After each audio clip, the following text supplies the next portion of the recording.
Hello, hello. Welcome everyone to another Toru stream. How is everybody going today?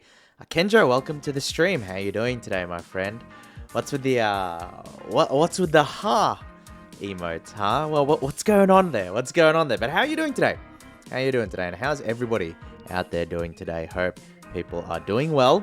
I've had a pretty relaxing day, actually. I've had a pretty nice day where I could just, chill and relax and not need to do a whole lot, which is quite nice, which is actually quite nice.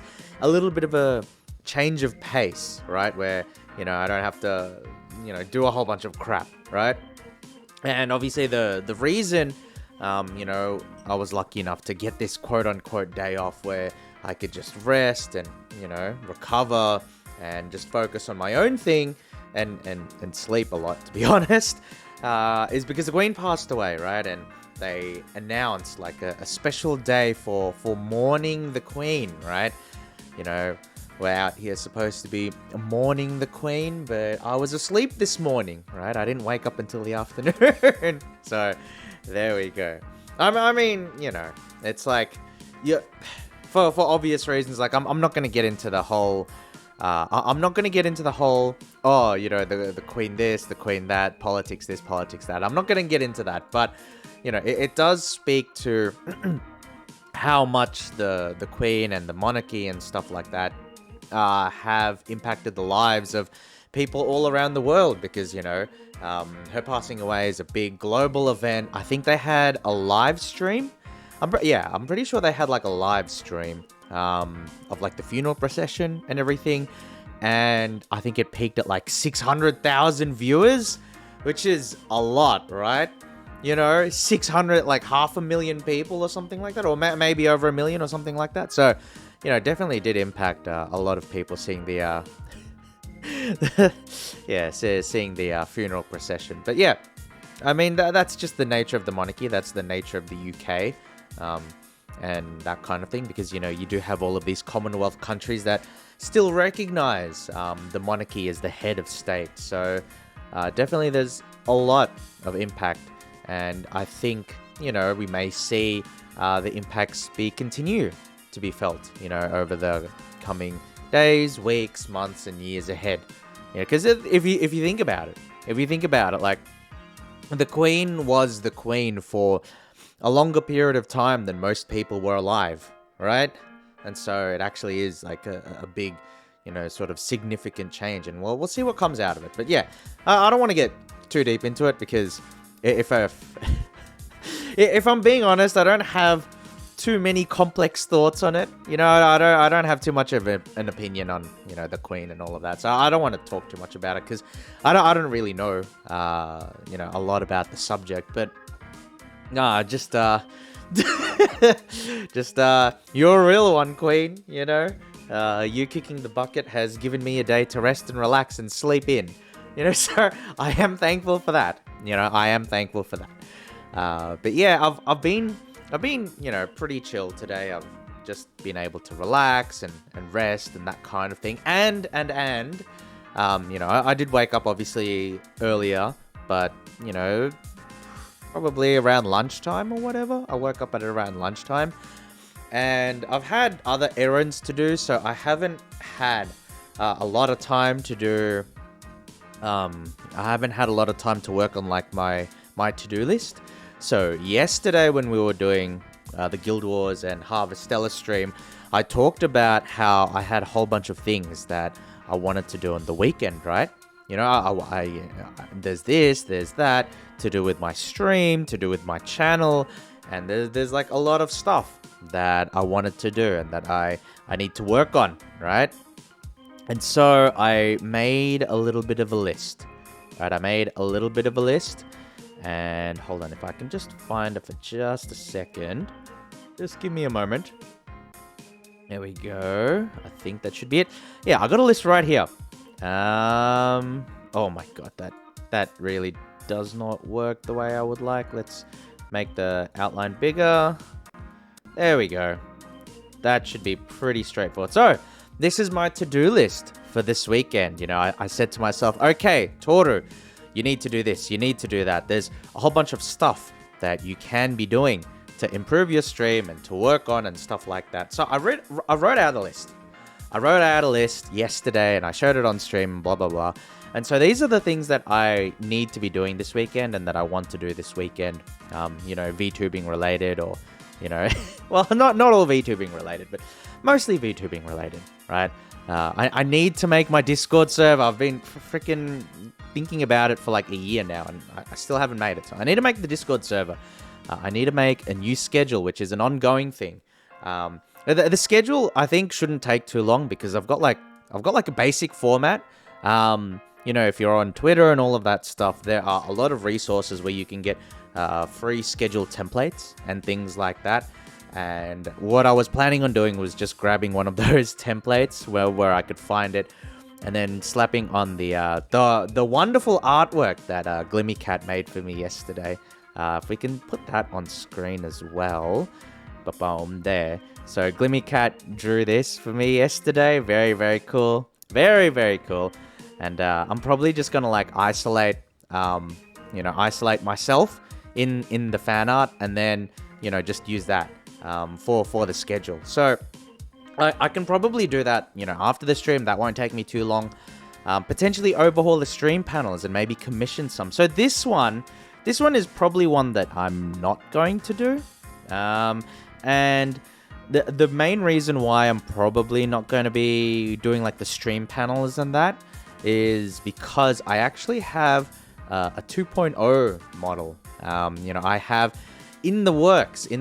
quietly in the works, I do have a model upgrade or a model redo, that will happen down the line. And I don't know how long it's going to take at this moment, but I don't want to be in a position where I'm going ahead and, getting myself all these new panels and getting myself all of this new artwork and, making all of these changes and upgrades. And then, a couple of weeks later or like a month later even, the model gets back to me and then we have to start all over from the beginning. I don't want that kind of situation, So what I'm going to be doing is instead, I don't know, like I'll probably think up of ideas or maybe find ways to like change my panels, but in a way that's free, but in a way that's free.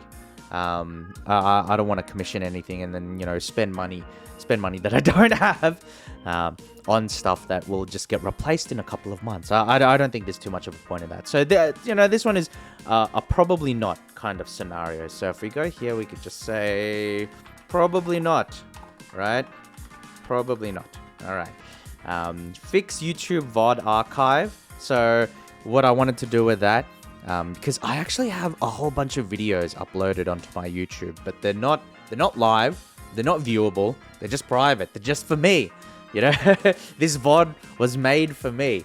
And the reason that is because I don't have any thumbnails on it. So it's all just like generic like action screenshots from me at this desk or something along those lines. And I wanted at least like a generic stream archive thumbnail that I could just slap on all of my streams, because I think I've got like I'm gonna take a look right now. Let's take a look right now. I'm not gonna show all you guys my login information or anything, but I do have how many videos do I have here? Let's take a look.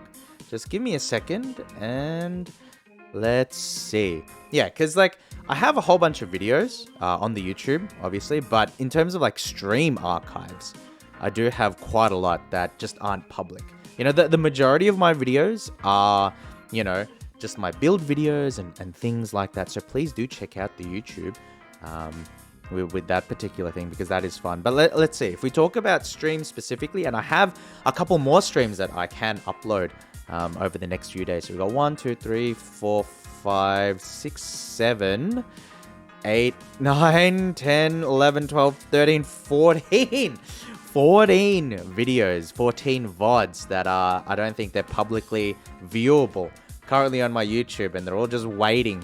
And it's not like I expect to, get people like watching VODs and stuff like that, because I know that, each VOD is like 2 to 3 hours or something like that. And, that's a lot of time for someone to spend time just watching a VOD of an already recorded stream, right? I think I speak for most people, at least I speak for myself, when I do prefer, when we talk about streams and we talk about content, streamers specifically, VTubers, all of that thing, I do prefer like watching the streams live, you know.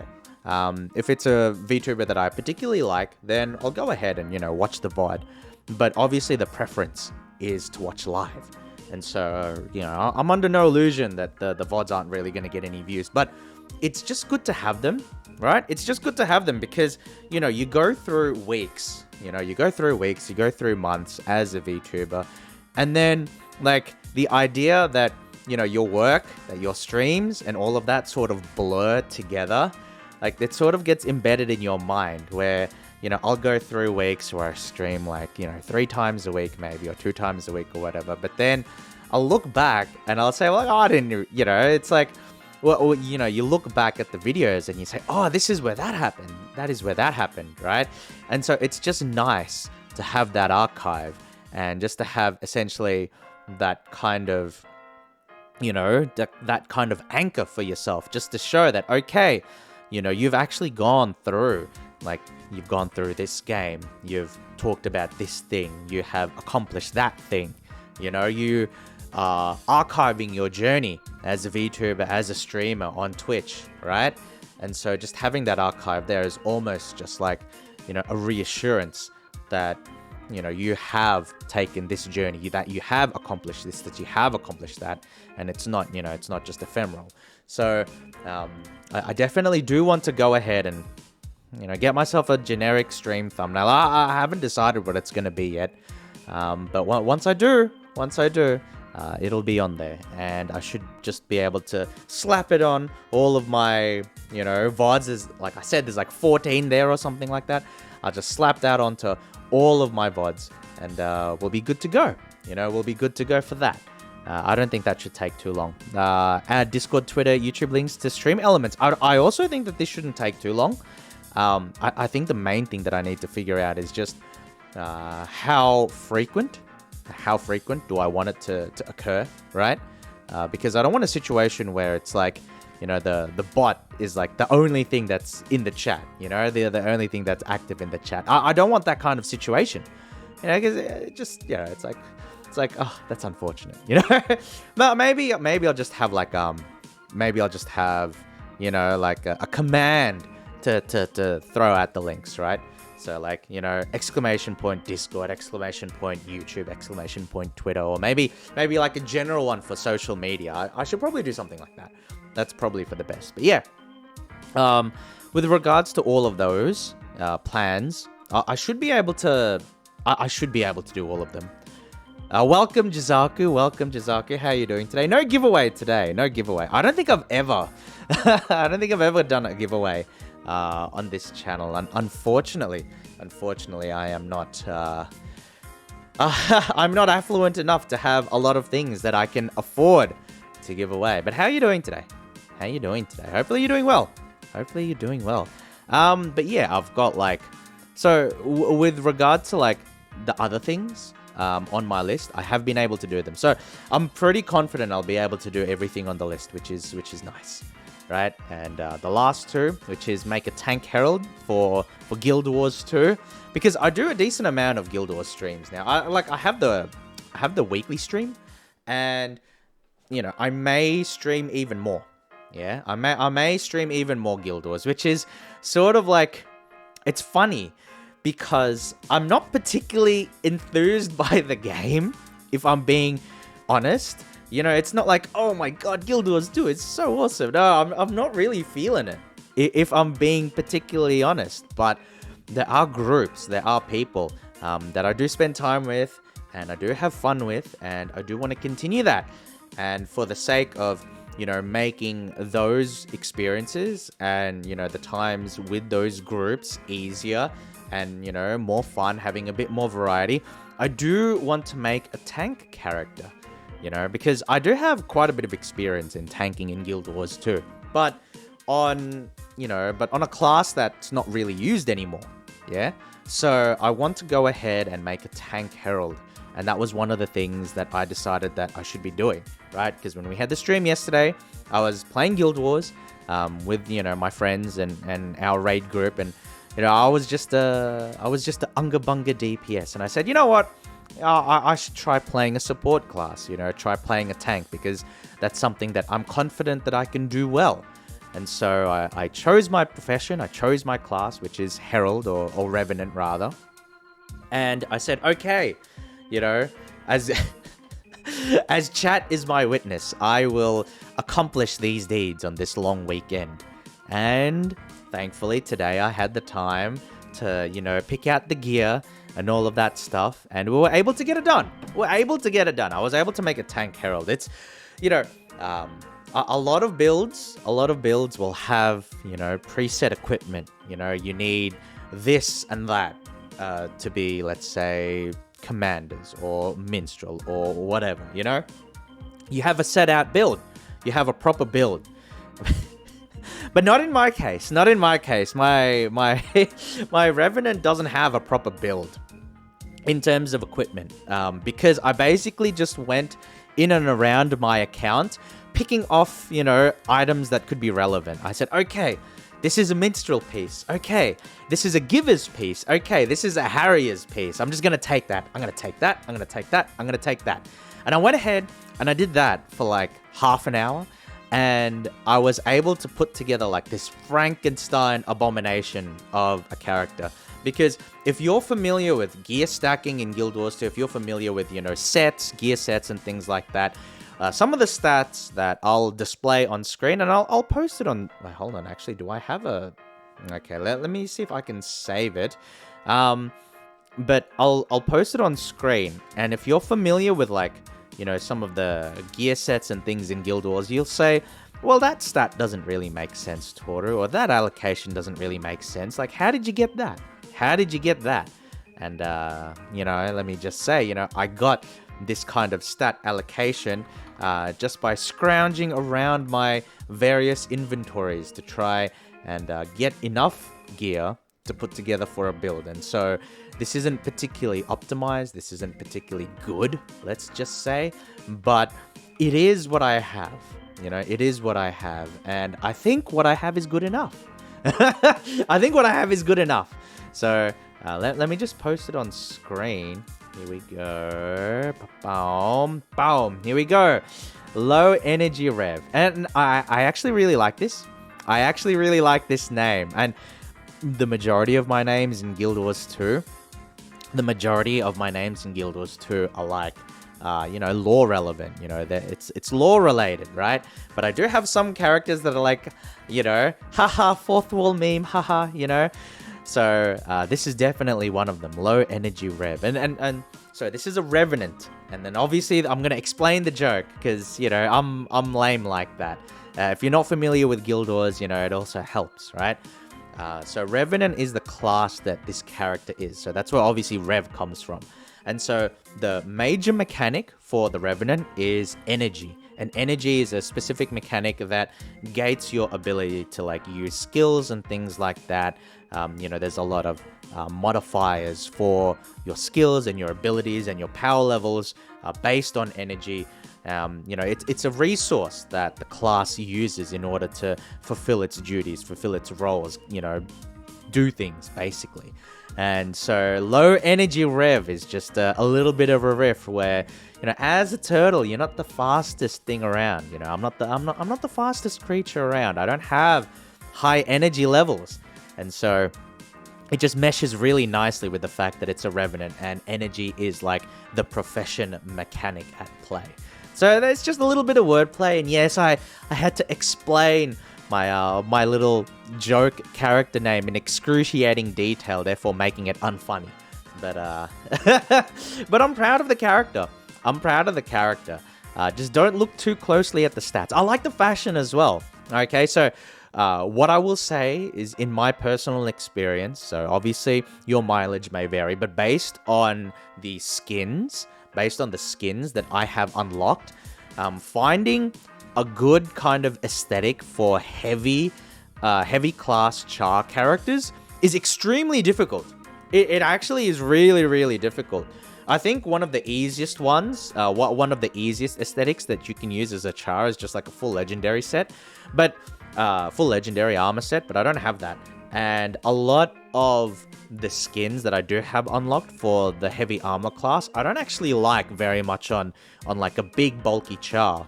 You know, you definitely get the impression that a lot of fashion sets and a lot of the aesthetics in general are sort of like, they're sort of like designed around like human-sized characters. You know, human, Sylvari, maybe Norn at most, that kind of thing. And then once you get into the more like exotic looking characters, so Char, Asura, or whatever, the scaling of the fashion doesn't translate as well. And for Char in particular, there's a lot of issues with clipping on different armor pieces and things like that. So it gets a little, a little messy, let's say. It gets a little messy, but I feel like using this particular dungeon set, I was able to at least put something relatively nice out there, because I really do like this aesthetic. I like the Coda armor set. It's really nice. It's really nice. It looks good on Char. It looks good on human, and I don't know. I don't know about other characters, because my heavy characters are either Char or human. I think I have a human guardian, and I have a Char revenant, as well as a Char warrior. And so yeah. This is tank revenant, tank herald, support. It can heal, it can tank, but don't take too close. Don't pay too much attention at the stat numbers, because the stat numbers don't really correlate with anything that's meta or optimized or anything. It's just all of this, random leftover gear that I was able to find on my account, so that I didn't need to buy anything, so that I could save a bit of gold. So that I could save a few shards, and I didn't need to purchase anything to complete the set. I was like, all right, I'm going to go to this character, pick up that set. I'm going to go to that character, pick up these accessories, And so that's what I ended up doing, and we were thankfully able to complete a set that we can probably use, right? Because 2000 toughness, that's very tanky, It's not as tanky as like a full minstrel character, definitely not. And it doesn't have as much HP as like a full minstrel character either. But it's good enough. There's enough boon duration, because we'll be using consumables and food to boost that. The healing power's probably not optimized either, but it's enough, especially once we get the food and consumables to boost that up a bit. So it's fine. It's fine. The raid group might be burning to death with my unoptimized build, but I'll be sitting there. I'll be sitting there drinking a coffee and, just telling everyone, this is fine.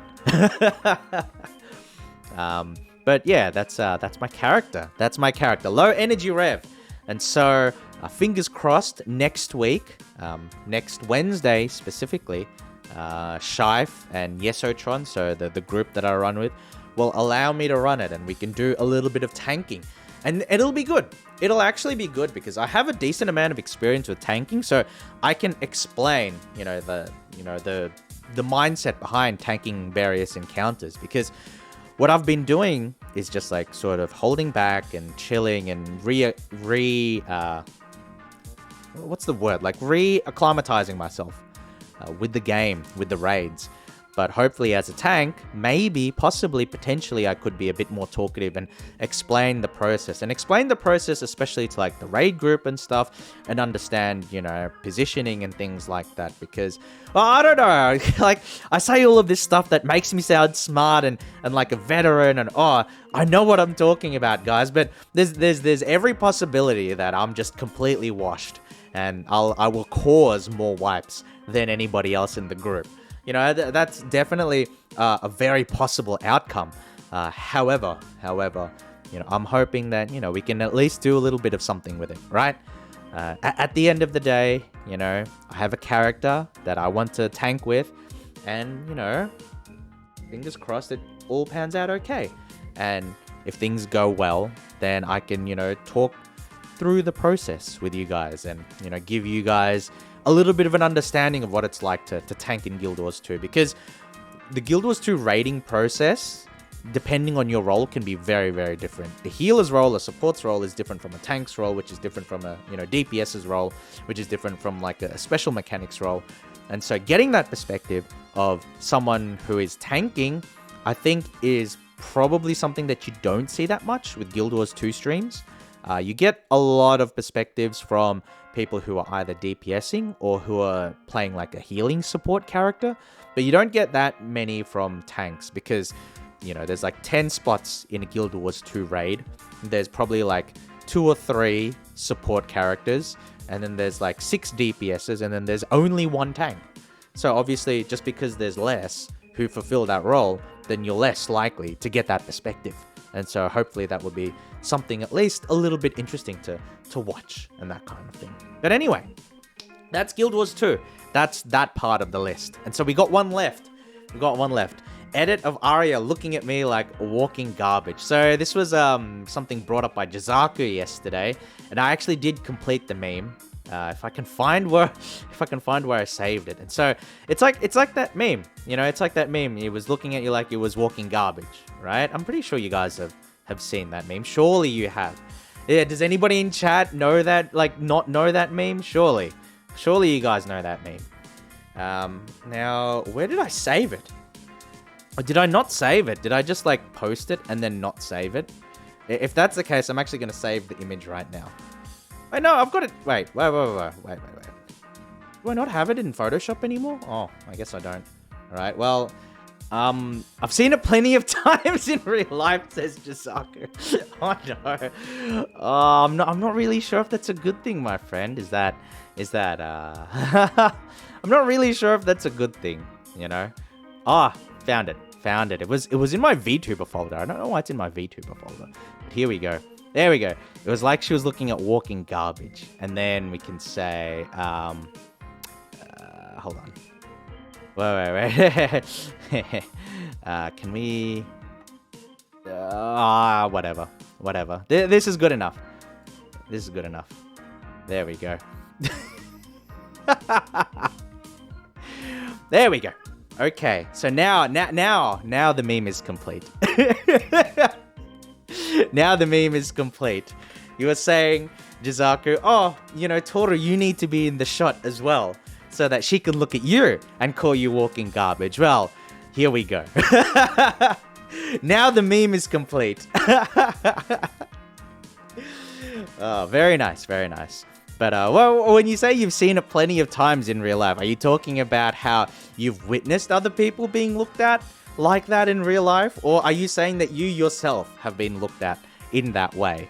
And if it's the latter, that's my condolences to you, my friend. My condolences. But there we go.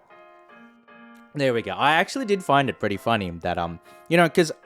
So, context. Arya is a character from Harvestella, which is a game that we played yesterday. We played through the demo, and we were able to complete the demo. Oh my goodness. Toru actually following through and beating, a game. This is like an unheard of event. This is a special event, right? But we played through the Harvestella demo yesterday, and we were able to complete it very thankfully. And Arya is a character from that game, right? And she just has this sort of like, she's presented as a tsundere, right? So, very abrasive, very annoyed. But when you break through her walls, or when you get closer to her, she's, very considerate and that kind of thing. But I just found it really funny because when you talk in dialogue with pretty much every other character in the demo, everybody has like a soft expression, or they're happy, or they're smiling, or, maybe sometimes they're even concerned and that kind of thing. But with Arya specifically, right, she always had this face where she was like disgusted, she was like annoyed that she even had to lower herself to talk to you, like and so that's where the idea came up, because she fit perfectly for this meme. It was like she was looking at walking garbage, because she definitely did give off that vibe that she just didn't want to talk to you, because you weren't worth the time. You weren't worth the time. So there's that. Okay, so that's that was something else that that was something else that I had wanted to do and get complete for this weekend. And thankfully, I was able to do that. So I think that I'm actually doing pretty well, on the list so far. So if we take a look at the list, so there's a lot of things there, or there's something there like the potentially overhaul the stream panels. I'm probably not going to do that. But I'll finish the schedule today. So after I stream, I'll be putting out a new schedule, and it'll be an ongoing schedule. The Discord server I'll probably need to do on the weekend, or maybe tomorrow. And no, probably on the weekend. And then I'll fix the VOD archive tomorrow. And then, it's like the stream element stuff, I can do that tomorrow as well. So at this rate, it looks like I'll be able to work on absolutely everything in my to-do list. So I'm very happy with that. And just let me know. Let me know if there's anything else that I should add to my to-do list for this weekend, because we do have a long weekend. We do have tomorrow off. We do have the weekend off. So when I get back, on Monday, where I'm back to working hours, I won't have as much free time to laze about and work on, these VTuber projects on the side. I mean, I'll still be doing VTuber stuff, but I'll be, focusing on the main stuff, right? Streams, YouTube videos, and that kind of thing.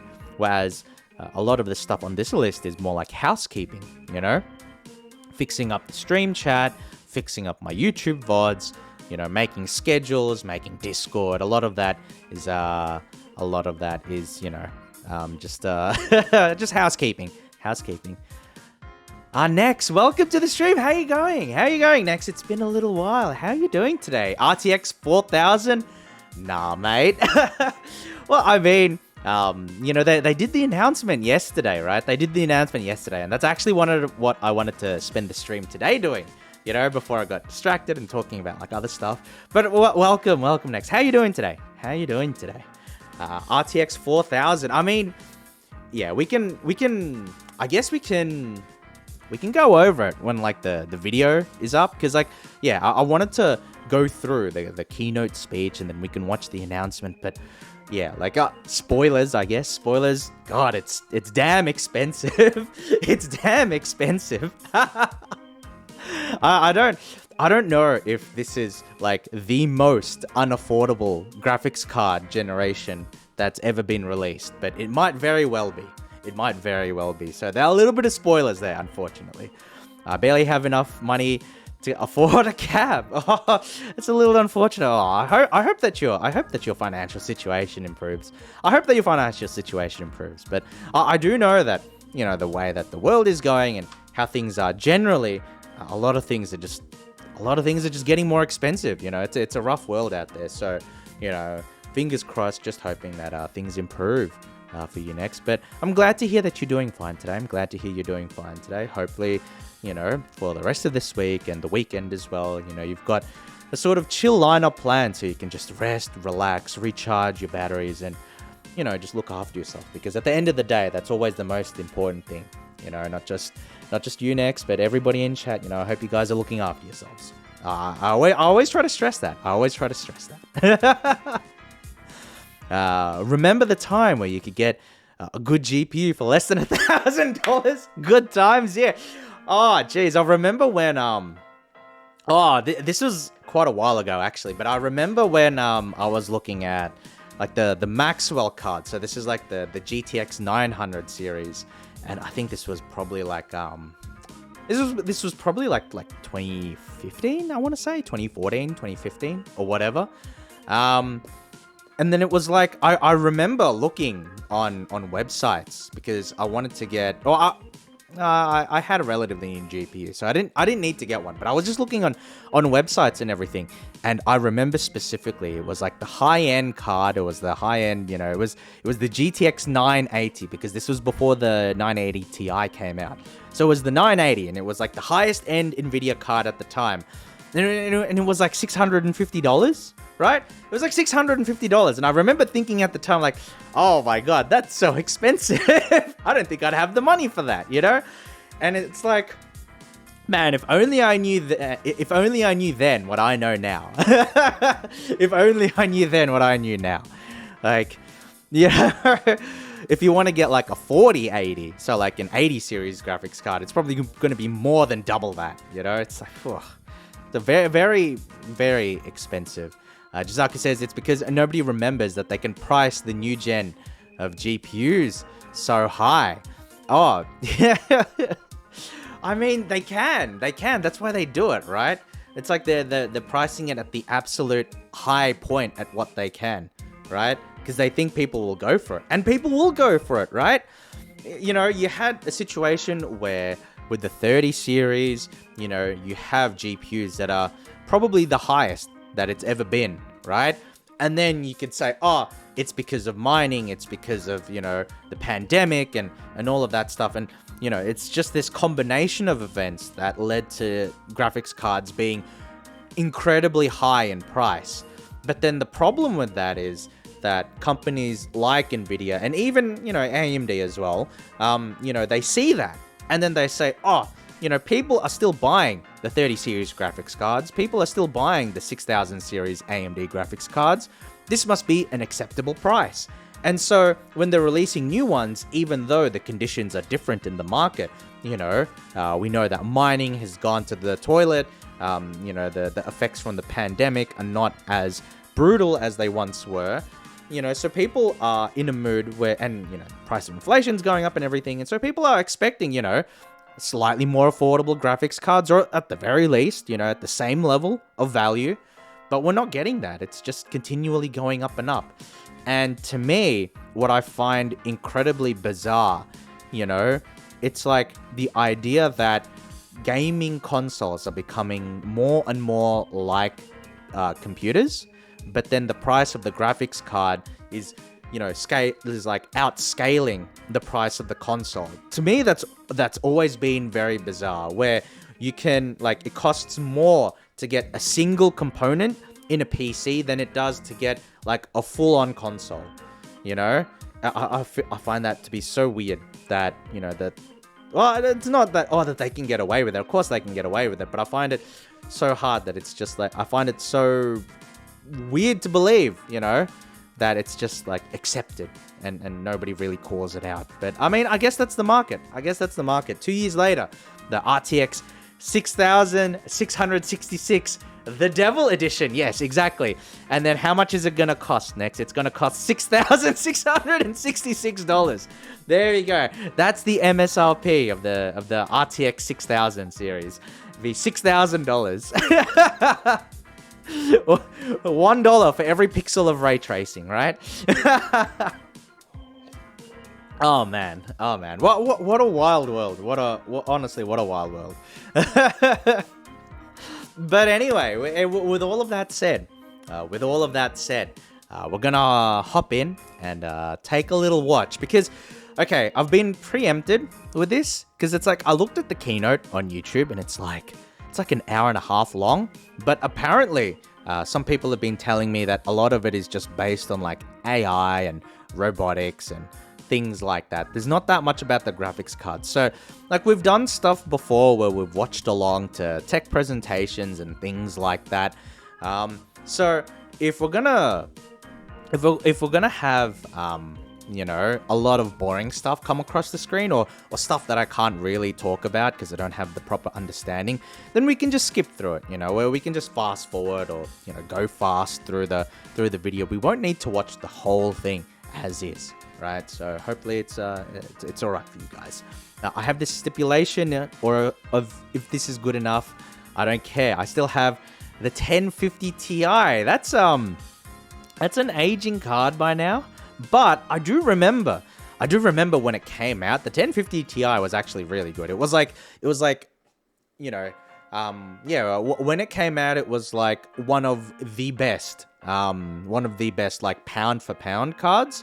And so what I mean by that is that there's a certain level of performance that you can expect, you know, for a certain amount of money. And within its price range, I remember the 1050 Ti being really, really strong. I think, yeah, it was like the 1050 Ti, and then also the 1066 gigabyte. That was really strong as well during that generation.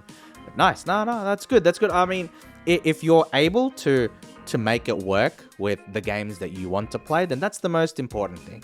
You know, Obviously, getting like the nicest graphics and the nicest settings and the best FPS, like that's a nice to have. But if you're still playing the games that you want to play at the resolution and the settings that you want to play at, then you're still good to go.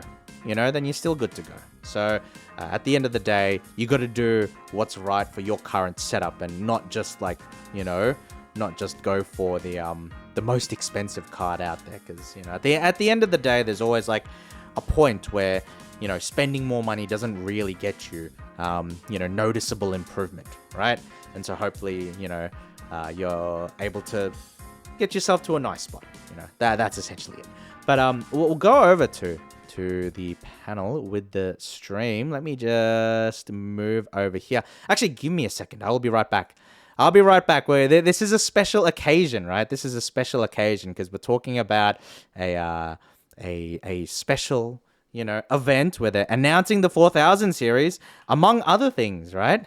Among other things. So I obviously need to, bring someone special over to watch this particular video with me. So here we go.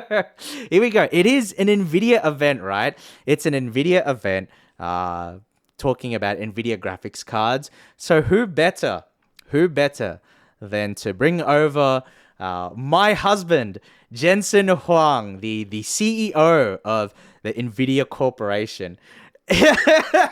Jizaku, I can't believe you're cheating on Zenka like this. Well, you know what, Jizaku? This is an NVIDIA event, right? This is an NVIDIA event. So, we got to be topical and we got to bring the right people to the occasion. I'm sure Zenka understands. It's not a CPU event, Jizaku. We're not talking about CPUs.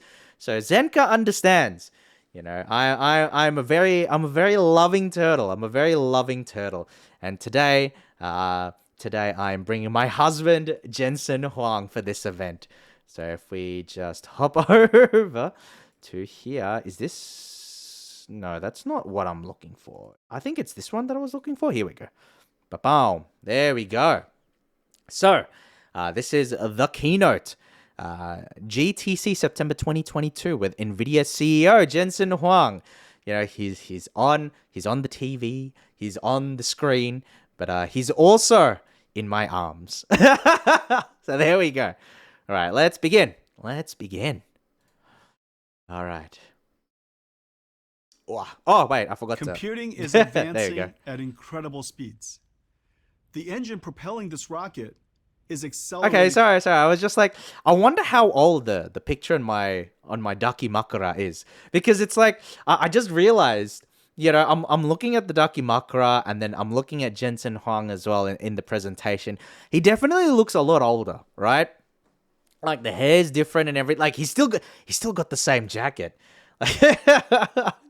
What a legend! He's wearing the same jacket, but definitely. Like his hair is is a lot grayer and, he looks older. So I'm actually curious. I don't even know that because the image on the Dakimakura is fairly popular, but I don't even know how old he is in this picture or like how many years ago it was. And now that I think about it, I'm actually curious. And its fuel is AI. Today, really? I don't know about that. New advances in NVIDIA RTX, NVIDIA AI, though with him talking about AI and everything, AI does make a lot of money. New applications, but this is more like an appeal to investors. AI for science and industry. Yeah, okay, so like it's more of an appeal to investors because realistically speaking, Nvidia makes the majority of their money through GPU sales, which mostly go to gamers, right? There's also niches in like content creation. There's also a lot of miners that buy cards, but I think by and large, we can conclude that the majority of NVIDIA's business is actually through gaming. So a lot of this AI stuff, like, it is real. It is true. NVIDIA does make a lot of money through the AI stuff and a lot of extra, areas. However, I'm going to like, no worries next. No worries. Thank you for stopping by, though. Thank you for stopping by. I hope you have a wonderful evening. But definitely with NVIDIA, the majority of the money does come from gaming GPUs. So when we talk about, AI and all of that stuff, to me, that is like an investment pitch. That's an investor pitch. That's a pitch to shareholders. That's a pitch to market speculators. That's that's a business pitch, a marketing pitch. They want to find more partners to work with.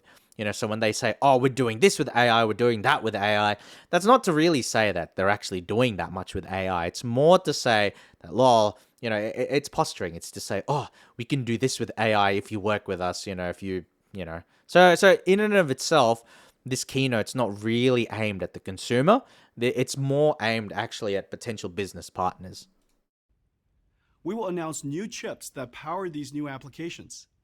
And for the first time, cloud services to extend the reach of NVIDIA platforms. Wait, didn't NVIDIA already have a cloud service? Sponsors, partners, researchers. Can someone tell me? I thought NVIDIA already did have a cloud service. To make this event amazing. With like the Shield or whatever? Welcome to GTC. I want to show you something amazing. Racer X is a fully interactive simulation. I was gonna say like this is like real time. This is like real time ray tracing rendered. Simulated. The lighting, reflections, and refractions are ray traced. Yeah, see? Nothing is pre-rendered and baked in. The parts and joints of the cars are individually modeled. Their physical properties affect driving dynamics. Things in the environment are not static props, but rigid body, cloth, and fluid simulations. Smoke, fire, and dust are volumetric. That's a pretty cool tech demo. I'll say that much. It's a cool tech demo. Is a simulation. Future games will not have pre-baked worlds. Future games will be simulations. Racer X is running on. Well, what does he mean by that? What does he mean by that? He goes, future worlds will be. What did he mean by that? Single GPU. Oh, TKL keyboard. Did you see that, guys?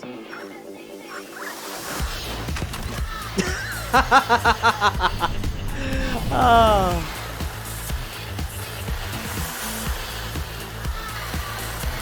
Yo.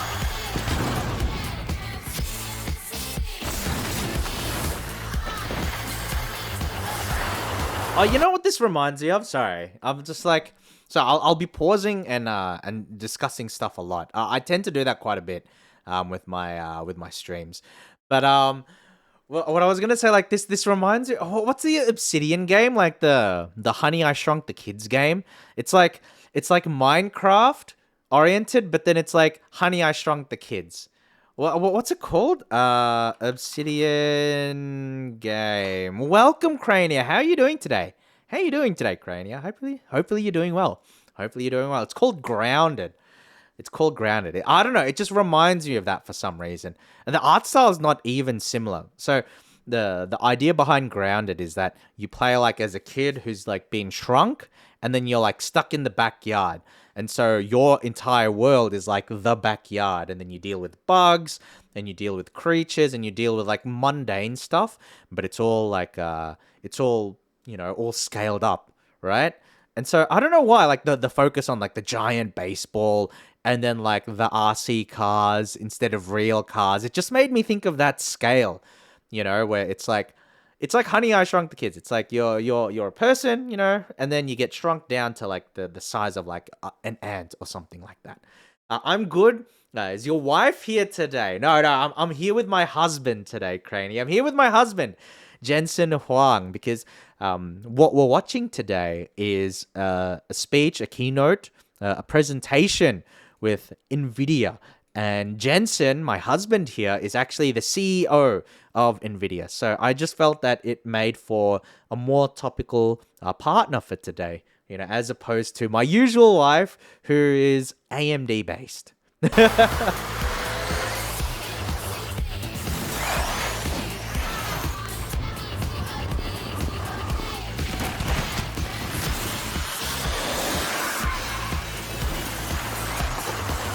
Man, I should play a racing game at some time. I don't know, maybe I should. Looks like a new Hot Wheels toy. It's like a remote control. But what they're trying to promote is like the graphics technology. They're trying to promote the graphics card that's rendering all of this. Because it's got like real-time ray tracing and then... Actually, also, what this reminds me of now, because they're racing inside, right? Does anybody in chat have a Switch? Right? Does anybody in chat have a Switch? Do you remember?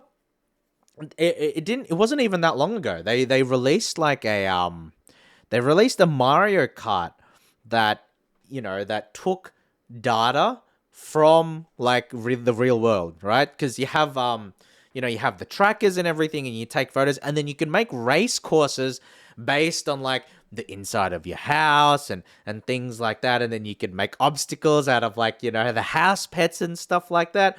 Did anybody ever play that? Did anybody ever try that? Because I felt like that was such a cool idea, because you had the like you had like the remote controlled go-karts as well. I felt like that was such a cool idea. And when it came out, like I saw a lot of video about it, a lot of hype about it, and then it just died instantly. Like, did nobody end up playing it? I mean, I can't really talk because I never bought the game, but I thought it was cool. I thought it was cool. Are you talking about the Mario Kart thing? Yes, Vanley. Welcome to the stream, by the way. How you doing today, Vanley? How you doing? Yes, I am talking about the Mario Kart thing. Because like in this video here, they're showing like they're showing like the RC cars like running around inside the house and everything, and I was like, oh, I remember that Mario Kart game. There was all of that hype, and then it just disappeared instantly. I hate that thing. Oh, did you try it? Did you try it? Or you just don't like the idea of it, Cranium? Because I think it's a really cool idea. I think it's a cool idea, but I think that the implementation is probably not where it should be, right? I know, but I just thought of it now, just because of this. Apparently it was a horrible pain to set up. Ah, naruhodo. Fair enough. Fair enough. That makes a lot of sense then. I mean, if we're being honest, we're talking about like Nintendo's internet infrastructure here. It's not exactly what I would call first class, just between you and me. I have it. It keeps hitting my foot. Oh, okay. So you hate it because it doesn't work properly, basically. Ah, okay. Fair enough, Crania. Fair enough. I don't blame you in that case. It would be a situation of, you believe in it, and then you get it, and then you try to have fun with it, but then it doesn't work out the way that you want, which is, definitely a disappointing experience. So I can understand that.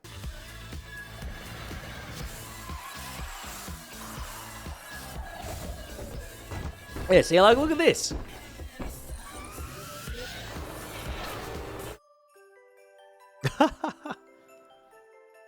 A Lego. Bam.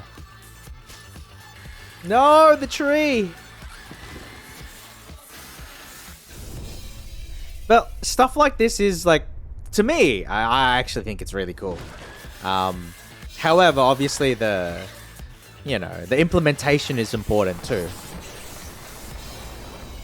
Oh!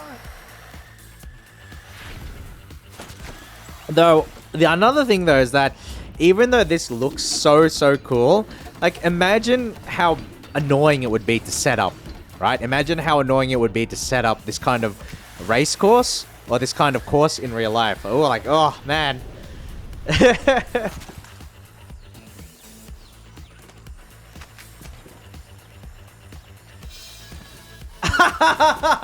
Let's go back. Park Jae Hwang. Park Jensen Hwang. Jeez, it's literally a monument to his arrogance. Oh, some of them running out of batteries, are we?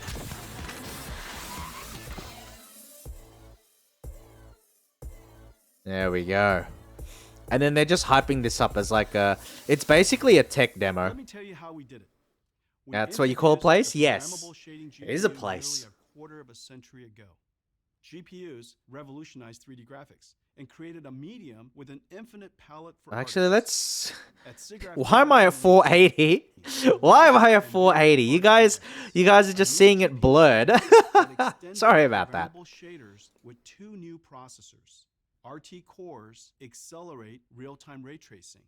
Tensor cores process matrix. Is Cyberpunk really like the Is Cyberpunk the best example you should use for something like this? And a flood of new algorithms. Well, actually, come to think of it, sorry. like since they've got since they had Cyberpunk on the screen, I just started thinking about it. I talked about it yesterday how I wanted to watch Edge Runners, which is like the anime, and I think Crania said that you watched it and that you really enjoyed it as well.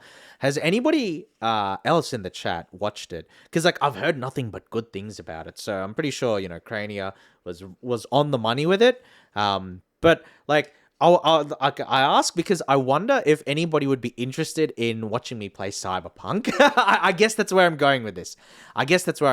Would anybody be interested in watching me play Cyberpunk? No? Okay. I see. No, because like I don't know. Now I'm curious about it because there are parts of Cyberpunk that I actually do like a lot. Obviously, the way that the game as a whole came together is not, not ideal, but I am kind of interested in it. So I'm going to watch. I'm going to watch Edge Runners, and then we'll see after that. But I may actually play Cyberpunk. We'll see. A new era of RTX neural rendering has started. Oh. Today, we're announcing Ada Lovelace, our third generation RTX. One Ada GPU powers Racer X. Racer X? What? Is named after mathematician Ada Lovelace, who is often regarded as the world's first computer programmer. NVIDIA engineers worked closely with TSMC to create the 4N Cyberpunk is actually good because of the memes. I know. I've played through the game, but I'm interested to see what it's like now. Over 18,000 CUDA cores, 70% more than the Ampere generation. So it looks like they've gone all in on the ray tracing stuff, because they've got more tensor cores. Multiprocessor with 90 teraflops, over 2 times the previous generation. Ada's SM includes a major. They're making Cyberpunk real because of your husband. Well, isn't that a good thing? Isn't that a good thing? Like my husband can make something like this happen. SCR is as big an innovation as out-of-order execution was for CPUs. Second, a new RT core with twice the ray triangle intersection throughput and 2 important That's pretty good. hardware units. What they're trying to say is that like each of the tensor cores is going to be twice as good as the previous generation. By a factor of 2 times. And a new micromesh engine, which increases geometric richness without the BVH build and storage cost. And third, a new tensor core with the Hopper FP8 transformer engine and 1.4 petaflops of tensor processing. What? Raw ray tracing horsepower is I know this is all just numbers. Ray tracing is notoriously hard to parallelize because rays bounce in every direction and intersect surfaces of various types. GPUs are highly parallel and most efficient when processing similar work at the same time. That is true. Lead to different threads processing different shaders or accessing memory that is hard to coalesce or cache. Shader execution reordering, SER, improves execution. Oh, okay, I get that then. Rescheduling shading workloads on the fly to better utilize the GPU resources.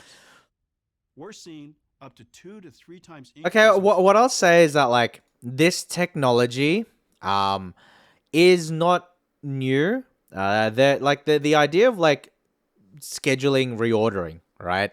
It's not a new technology. A lot of other components do this as well. So this is quite common in CPUs where they'll have like branch prediction units and things where, the job is pretty similar to this. It's the idea that you take incoming data, you reorganize it, you resort it, and then when it spits out, it means that the work is done in the most efficient way possible because it's grouping together different work types so that it can get done in blocks as opposed to needing to individually sort them out one by one and then, needing to run through another cycle in order to get the order done instead of just getting it done in one cycle. So the idea of this is not particularly new, but obviously we're talking about a relatively new type of workload in itself, which is ray tracing, right? And so like the current generation, ray tracing units are not capable of this yet, I assume. And so what they're saying is that, by getting this new technology, by implementing this new technology, because you have to develop this particular component inside the graphics card to be able to recognize the different types of workloads and to be able to reorganize it. Like that in itself is actually a pretty difficult task. So the fact that they're able to do this, one, is impressive in and of itself, but two, they're trying to spruce it up. So essentially what they're, like we don't know what other changes that they've got, but based on this change alone, it looks like, the end performance is going to be much better for ray tracing workloads specifically. However, because this has to do with like shader execution, like it has to do with the reordering of existing workloads, it doesn't necessarily mean that the performance of the graphics card is necessarily better. It just means that the ray tracing elements of it is going to be organized and spat out efficiently. However, the raw horsepower of the actual GPU is like sort of unaffected. So this is separate to all of that. So we'll see how this actually pans out in real world performance. But this is definitely very good in terms of like ray tracing, heavy benchmarks and things like that. So this may be a situation, for example, if we were to compare it to current GPUs, the idea would be that the ray tracing performance goes way up, but it doesn't inherently mean that normal non-ray tracing performance goes up. That's what I'm trying to say with this. Ray tracing and 25% in overall game performance. Well, he says that, Like but we'll find out. accelerated computing. Because it's up to 25%, but that's usually like a mix of like ray tracing and then non-ray tracing things. Computer graphics is a full stack challenge. Breakthroughs require innovation in architecture and design, as well as algorithms. For example, NVIDIA's RTX GI uses ray tracing to do real-time multi-bounce indirect lighting. RTX DI uses ray tracing to do direct illumination from millions of lights, casting shadows from all lights. I don't understand any of this, is Crony. No, that's fine. This is all like very specific. Like this is shop talk to sound impressive. My husband's very good at that. Takes an incomplete ray traced image and infers the ground truth, reducing the number of rays needed. And Oh, okay, that's pretty good. DLSS, That's pretty good. learning super resolution, is one of our So it's like, yeah, real-time path ray tracing. So it reduces, yeah. So when you have like a ray tracing workload, I already did my once a decade card upgrade this year, so they better not make the new ones too much better. I think it's all right, Vanley, because what they're doing is like they're making it a lot better, but then they're also making it way more expensive and like power hungry and that kind of thing. So I actually think that if you're happy with what you have right now, I wouldn't worry too much about it. Because, like, this is the kind of thing where, the last couple of years, graphics card prices have been really, really bad, right? And so what Nvidia is saying with the 4000 series is like, oh, we liked this really, really high price. Let's raise it a little bit more. That's basically what they've done with it. So, like, I think it's a situation wherein, if you didn't really have the money to splurge on like a super expensive, like $1,000+ graphics card to begin with, then I feel like the 4000 series is completely like irrelevant to you, because it's like the floor for entry or the barrier to entry for this graphics card series is just too high for a normal person. greatest achievement. You got to be like a you got to be someone with more dollars than cents, to really get into this. Ray tracing requires insane amounts of computation. Each frame of a CGI movie takes hours to render. We want to do this in real time. NVIDIA RTX opened the world to real-time ray tracing. RT cores do BVH traversal and ray triangle intersection testing, which saves the SMs from spending thousands of instructions on each ray. But even with RT cores, frame rates were too low for games. We need That is true. another breakthrough. Well, that's what DLSS is, right? Deep learning. Yep. DLSS uses a convolutional autoencoder AI model and takes the low-resolution current frame and the high-resolution previous frame to predict on a pixel by pixel basis a high resolution current frame. The AI model is That sounds very complicated, right? But essentially what that means, so DLSS, the idea is that it it's able to take a snapshot and read in data of previous frames to reconstruct a new image, so constantly updating image, right? So the idea is that you take the data and then predict, the new data essentially, and then you just mesh it in with like whatever's on your screen. And the benefit of doing this, is to increase overall performance, because you don't need to render everything one to one. You're able to rely on the AI to sort of fill in the gaps, so it predicts based on the previous data and your current data what the future data would be, and like what the full res current data is. And then so it does it in real time. It does it, with the assistance of AI. And the idea is that you can get a higher frame rate because the GPU doesn't need to do as much work, because it's leveraging the AI and the algorithm that they use to predict the frames. And AMD actually has a similar technology, but Nvidia did it first, and Nvidia has a more comprehensive technology, and system of doing things. So they get the credit, they have the better system, etc., etc. Right? AMD has their equivalent, but it's not as widespread and it's not as in depth as Nvidia's. So it's a big advantage. It's one of the big advantages that they're trying to push with their cards. But if you ask me, oh, well, we'll see what we'll discuss once the pricing becomes apparent. trained to predict an ultra high resolution 16K reference image. The difference between the predicted and reference image is used to train the neural network. The process is repeated tens of thousands of times until the network can predict a high quality image. Ada introduces DLSS 3, a new AI Wow, 101. That's a lot. rather than just pixels. DLSS 3 has 4 components: a new optical flow accelerator, game engine motion vectors, a convolutional autoencoder AI frame generator, and our reflex super low latency pipeline. Okay. So that's a lot of buzzwords, and I don't even understand the process. So hopefully that he can explain it. But basically, they're trying to leverage. Oh, but so one of the weaknesses of DLSS, one of the current weaknesses of DLSS, is that it requires specific game integration, right? So you can't just say, "Oh, I'm going to use DLSS with every game." No, that doesn't work like that. The way it works is that the developers actually need to train the AI, because what happens is that, Nvidia has the AI and it calls up the image and whatever, and then through the driver set and through the tensor cores on the GPU, it calls in that data, and then that's what allows it to make those predictions.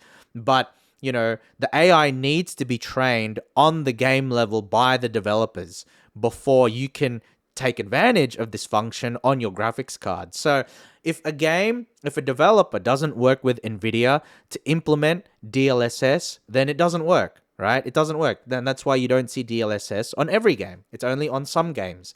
And it would be the games that NVIDIA work with beforehand. And so what I'm looking at here is that they seem to be doubling down on this, right? Because one of the criticisms that has been leveled at NVIDIA and AMD as well, but less so, is that there is no there's no game agnostic way of implementing this sort of image prediction, this sort of super sampling, if you will. And so if you had a game agnostic variant of this, then you could universally apply these techniques, these algorithms, to boost frame rates, which is, good for the average person, right? Because it doesn't matter what game you use, you just flip on the switch and then, your frames go up. But with NVIDIA's implementation, that's impossible. You need per game implementation, which means that to take advantage of NVIDIA's technology, you need to work with NVIDIA. And by working with NVIDIA, that can be a good thing. It is a good thing in many cases, but it's also a bad thing in some ways, because it's the idea that you need to anchor yourself to one specific company to work in partnership with them in order to implement their technology, and sort of gating, this technology behind, maybe marketing sponsorships, maybe partnerships, that's crossing like a gray area in terms of legality.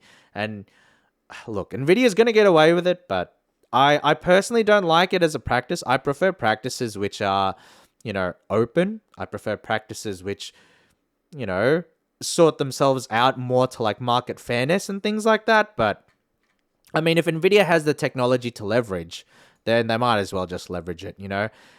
But yeah, like all of this stuff seems like it's going to even more heavily leverage, per game implementation. And the concern with that is that NVIDIA goes to a developer and it says, okay, we want to work with you with DLSS, And then the developer says, oh, we want to work with AMD as well for their thing. And then NVIDIA says, no, okay, if you want to work with AMD, then we're not going to work with you. So your game will never get DLSS. It's like that kind of thing. That's the concern. That's the worry. In an ideal world, you wouldn't have to worry about those sorts of outcomes. But in the real world, we know that NVIDIA is a company that, does things that are shady. Right? They take actions that help consolidate their market position, but they're not necessarily good to the average person, or even good to their, trading partners, which we'll discuss later. DLSS 3 processes the new frame and the prior frame to discover how the scene is changing. The optical flow accelerator provides the neural network with the direction and velocity of pixels from frame to frame. Pairs of frames from the game along with the geometry and pixel motion vectors, are then fed into a neural network that generates the intermediate frames. DLSS 3 generates entirely new frames without processing the graphics pipeline, boosting game performance by up to 4 times over brute force rendering. When they say up to 4 times, like that's definitely up to 4 times. It benefits both GPU and CPU limited games. For CPU limited games, like physics heavy or large world games, DLSS 3 allows the Ada GPU to render the game at a much higher frame rate than the CPU is able to compute the game. What? DLSS 3 is one of our Wait, I mean, like, that sounds good, but that's not good. That's not a good thing. Because what tends to happen, if you have that kind of mismatch between CPU and GPU, then the best case scenario is that your CPU bottlenecks the game anyway, so you don't really see any more performance out of it. That's not necessarily a good thing, Jensen. Neural rendering inventions. Here is Cyberpunk 2077, shown in all new max ray tracing mode. Oh. With SCR and DLSS 3. Buttery smooth 22 FPS, guys. Buttery smooth. Okay, that's kind of wild. But that makes me wonder. They say it's like, they say it's like 22 FPS. Does that mean like the 4090, the 4000 series GPUs only get like 20 FPS in Cyberpunk? What? That's awful. Calculations for every pixel just to determine the lighting. That's a 16 times increase from the time we first introduced real-time ray tracing 4 years ago. Yet the number of transistors we have available in a GPU to do these calculations have not increased at that rate. That's the power of RTX. We can deliver a 16 times increase in 4 years with artificial intelligence. Some pixels are calculated, most are predicted. Let's enjoy Microsoft Flight That's Simulator. pretty... look, I'll say that the technology is very cool. The technology is very cool. It is one of the longest running franchises. This is Flight Sim's 40th anniversary. Yo, Flight Sim with ray tracing. Yo!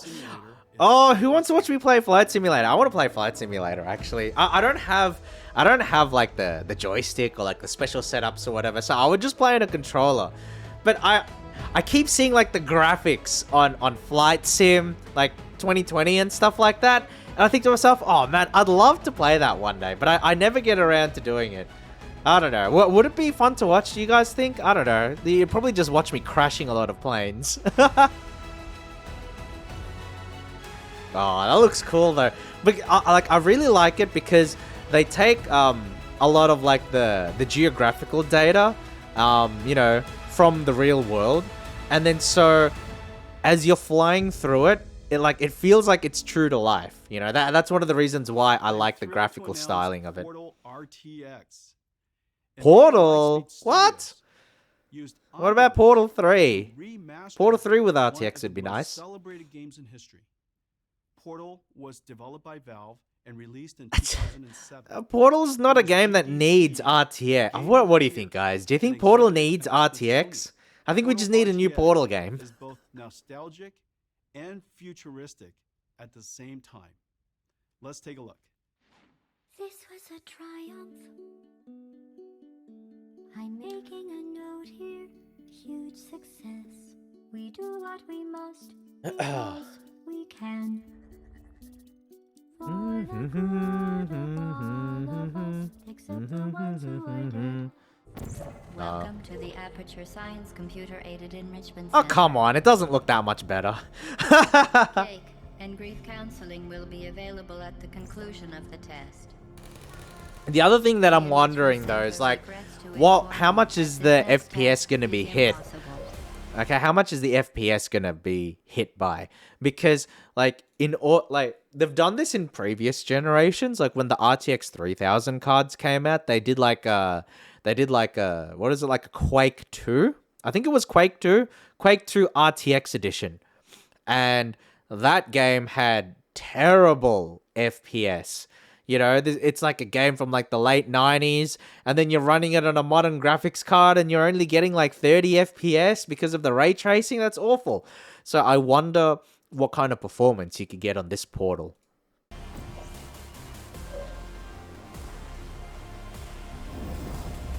What are you doing?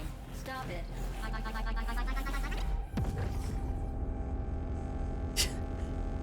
I don't know, stuff like, I mean, okay, yeah, it's a sponsorship, blah, blah, blah, but stuff like this just, Portal with I don't know. RTX is a mod. We did it with Omniverse.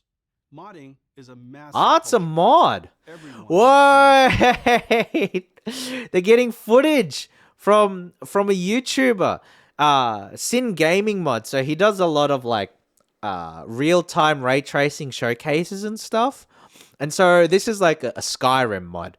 And then there are like mods for Skyrim where you can, you know, you can get ray tracing and stuff like that. Maybe I should play Skyrim. Maybe I should play a modded Skyrim. Would you guys be interested in that? There are millions of modders, and billions of mods are downloaded each year. Yeah, see? In fact, 9 of the 10 most popular competitive games owe their existence to mods. We created an Do they? Omniverse application. Wait, okay. No, okay, 9 out of 10 of the most popular games. What are like the 10 most popular games? Okay, obviously we can say like Dota is like the obvious example, right? I guess we can say CS:GO as well. What else is like is League of Legends? I don't think League of Legends was started because of a mod.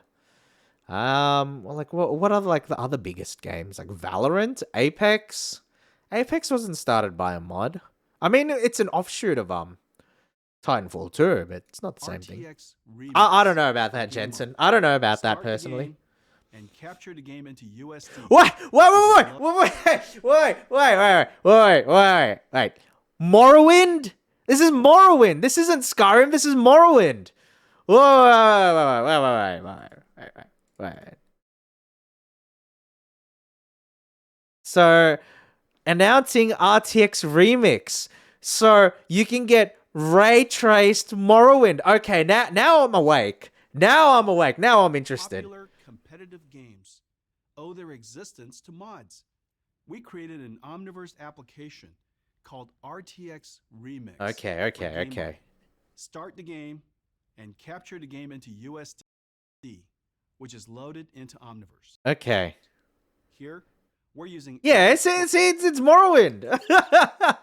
Scrolls Morrowind from Bethesda, one of the top modded games of all time.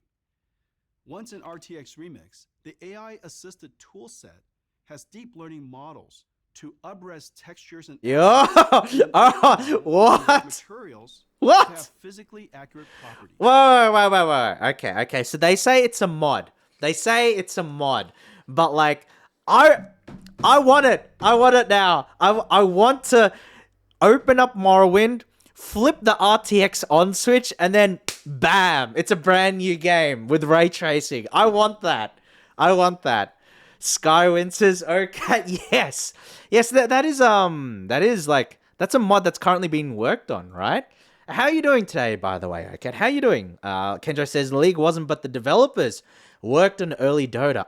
Ah, okay. That makes sense. The rich Omniverse ecosystem of creative tools can then be used to enhance the game assets. Ah, okay. So When it's like done, a export the RTX mod pack and play the game with the RTX renderer. Whoa! Wait.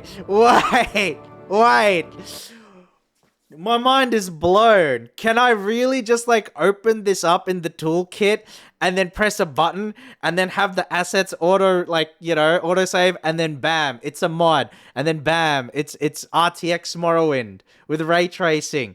What? I'm actually losing my mind here. What? How are people not talking about this? What? Imagine, like, not just Morrowind, you could do it like Deus Ex, you could do it like the Thief games, you could do it like, Vampire the Masquerade Bloodlines, like all the classic games, Mass Effect. What? This is huge. Okay, there has to be more to it. No, this shit's too good to be true. RTX Remix.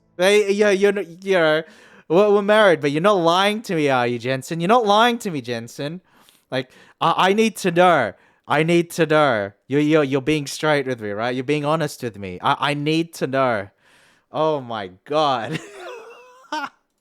Is incredible tech and the most advanced game modding tool ever created. Portal RTX and RTX Remix will be available shortly after Ada launch. Oh, okay. RTX neural rendering algorithms run on programmable shaders, RT cores, and tensor cores. That's cool. To create amazing images. The total processing throughput of Ada is a massive leap over the Ampere generation. We'll see. We'll see. Ada is up to 2 times faster, and it's 4 times faster for ray traced games. Okay, so ray tracing is understandable, but then I don't know if rasterization performance is really twice as strong, I guess. Energy efficient. Over Makes twice sense. the performance at the same power compared to Ampere. And you can really push Ada. We've overclocked. All Ada this tech past is cool, but 3 it's just a dick gigahertz in our move. labs. Yeah. We can talk about that reinvented later in the video. But yes, Now I do Ada agree. is I do paving the agree. way for future games to be fully simulated worlds like Racer X. Today we're announcing. But wait, that's a highly bad thing though. You anticipated want games with like a NVIDIA story. Ada Lovelace Not GPU. everything should just be a The sandbox. GeForce RTX 4090. NVIDIA Look at this. Look at this, guys. $1,599 dues USD. There we go. $1,600. Only $100 more than the 3090 when that came out. Jeez. Isn't Nvidia so good, guys? Isn't Nvidia so benevolent? They're releasing a $1,600 USD graphics card. Aren't they so generous? My God. Truly, we are blessed by Nvidia. $1,600. All right, hold on. I'm going to look it up. And how much is that in Australian? So 1,600 USD to AUD. $2,400. But now if we check the 3090 AUD launch price. Yeah, 220. Okay, so basically, in Australia, this is going to be like $2,600. $2,600. Can you imagine? Like this by itself, like the graphics. Oh my god! In almost any other generation, $2,600 gets you a full, full gaming computer, full high end gaming computer, like fully maxed out. But in this generation, it just gets you the graphics card by itself. Engineers push technologies on every Sheesh, front. that's crazy. New SM, which Well, what do you shapes guys execution think? Reordering. New RT core with All right, opacity enough, total enough. multiple times more processing throughput. Compared to the world's reigning GPU champion, the 3090 Ti. 3090 3090 is Ti is such a times shitty faster GPU on too. Microsoft Flight Because it's Simulator. like, what was it? It was $2,000 USD, and then it's like 7% faster than the 3090. Like, oh my god. Well, like this is all very nice, but it's like it's at a point where it's completely out of reach for the ordinary person. 3 times faster on Portal RTX. Gives and a shit. 4 times faster on Racer X. Okay, so okay, hold on. Let me go back a sec. Ti 4090 is 2 times faster on Microsoft Flight Simulator. Okay, so when they say 2 to 4 times, that is 100% ray tracing. We don't know if it's 2 to 4 times with ordinary games without ray tracing. Mr. Child, welcome to the stream. Welcome to the stream. How are you doing, my friend? How are you doing today? Yes, we're talking about graphics cards today. We're watching NVIDIA's presentation where they went on and talked about their brand new, affordable line of graphics cards. 3 times faster on Portal RTX. But how are you doing, Mr. Child? How are you and doing? 4 Hopefully you're doing times well today. faster on Racer X. The GeForce RTX 4090. Oh my god, look how big that thing is. What the heck? Heavyweight champ is Ah, $1499. yeah, new heavyweight champ, emphasis on the heavy. Look how big that graphics card is. Available October 12th. The GeForce RTX 4080 comes in 16GB and 12GB versions. Okay, this I find to be incredibly disingenuous. You know, this is actually awful. This is actually awful because the 12GB and the 16GB versions are legitimately different graphics cards. They're not even the same type of graphics cards. You can have some graphics cards where it's like, oh, they're the same thing, but the memory's just a bit different or whatever. No, these two are legitimately different graphics cards. So the idea that NVIDIA is trying to present them as the same is very, very dishonest. Good. I'm chilling now. Hope you're doing good. I am. We have a long weekend here where I am. So I'm actually just chilling. And I have like a to-do list of things to work on this long weekend. And I've been working on some of it, right? I've gotten some of it. I've gotten some of it done. Not everything, unfortunately, but you know, we're making progress, and so we can see this is like my to-do list. So I need to make my own Discord server. I need to make a new schedule. I need to take a look at overhauling some of my stream panels and my assets. I need to fix my YouTube VOD archive. Add a bot to the chat to give out links. To make a Tank Herald in Guild Wars 2 for future streams, and to make an Arya meme image because we were playing Harvestella. Ella, hey. Yeah, but we were playing Harvestella and Arya as a character in that, so that was a lot of fun actually. That was a lot of fun. I heard y'all have a public holiday today, right? Yes, we do. We have the day off to mourn the Queen. You know, it was an official public holiday for public mourning, right? But me being the turtle that I am, I didn't do mourning at all. You know, I have a great respect for the Queen, but I didn't do morning at all because I slept in and I woke up after midday. So no morning, just afternoon. No morning, just afternoon. All right. 4080 is 3 times the performance of 3080 Ti on Racer X. 4080 starts at $899. The best gaming platform in the world just got better. Our 30 series, starting at $329, are the best GPUs in the world. Wait. Why are they? Why the new GeForce family? Why are they advertising the Ampere series that's already been out for the last 2 years that we already know are super expensive compared to what they should be priced as? Why are they calling this the new GeForce family? Is this like a refresh? What the fuck? Sorry for the language. I try not to swear too much, but like, excuse me? What's going on here? I'll feel sad. I'm in a Commonwealth country as well, but no day off. Oh, that's unfortunate, Mr. Child. But I'm hoping that your weekend is nice and chill. You know, fingers crossed with that. Stream gamers. RTX 4090 and RTX 4080 GPUs, starting at $899, delivered the... No, I don't like $899. What? I don't like that at all. The current 3080 is at set. They're actually gonna do it. They're actually okay. So here's the thing, guys. Here's the thing. All right. So what Nvidia has basically signaled, and I'm pretty sure most people would catch this if you're familiar with like the industry and that, but essentially what Nvidia is saying is that when the RTX 4000 cards come out, maybe I should do a paint, or let's do a notepad actually. Because I feel like I would be able to write this out a bit easier. Just give me a second. And but no, I'm actually kind of annoyed. Because this is actually really, really bad. So Nvidia product stack. Okay. Oh jeez. That's really not ideal. Okay, cool. Let's try and make this window a little bit bigger so it's a little bit easier to see. So, essentially, what they're saying here is that you have 4090.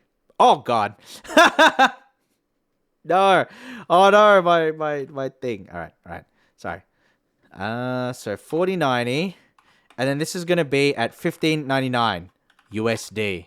And then you have 4080. But then it's not really 4080, right? Because you have the 4080 16 gigabyte.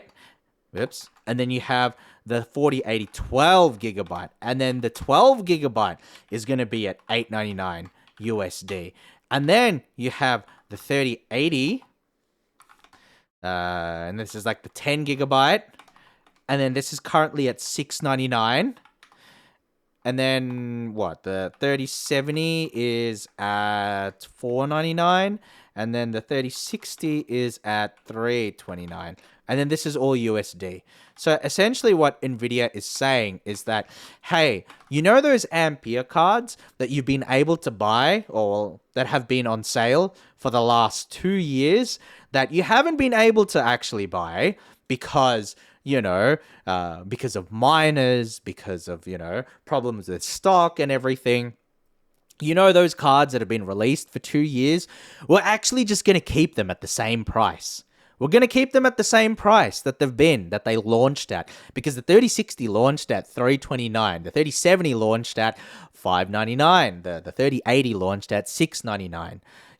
So it seems like the way that Nvidia is trying to handle this is that they're trying to make the new cards slot in right on top of the Ampere card. So that to me says that at least until maybe like the end of the first quarter next year, maybe until February or something like that, maybe February, March, that they're intending to keep selling the Ampere series, the current series, the 3000 series, as current gen GPUs. And so what that means is that even though they have all of this new cards, the 4000 cards at this really, really high price, because they're launching it at this high price, what they're saying is that all of these cards will still remain at around these prices.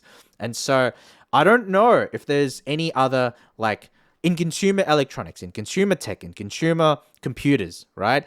I don't know if there's any other company that can get away with this kind of pricing scheme, because what they're saying is that the existing, stock, the existing GPUs, they're just going to keep selling them at the same price they are now.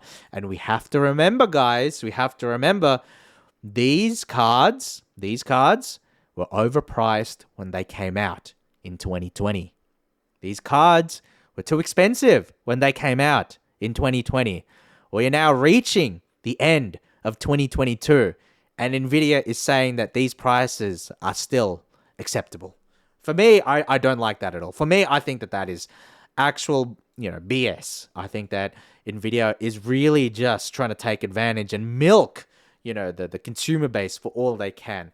And the other thing, which I think Kenjo has alluded to, which is, very, very dishonest in itself, is that this 4080 12 gigabyte is in all likelihood a 4070. It's in all likelihood a 4070. We know this based on the specs. We know this based on the chip. That this is probably a 4070 that they've just rebranded as a 4080 in order to reach that price point. So what they're saying is that they're taking a 4070 card, because this is essentially what they're saying, that the 4070 card is now $899.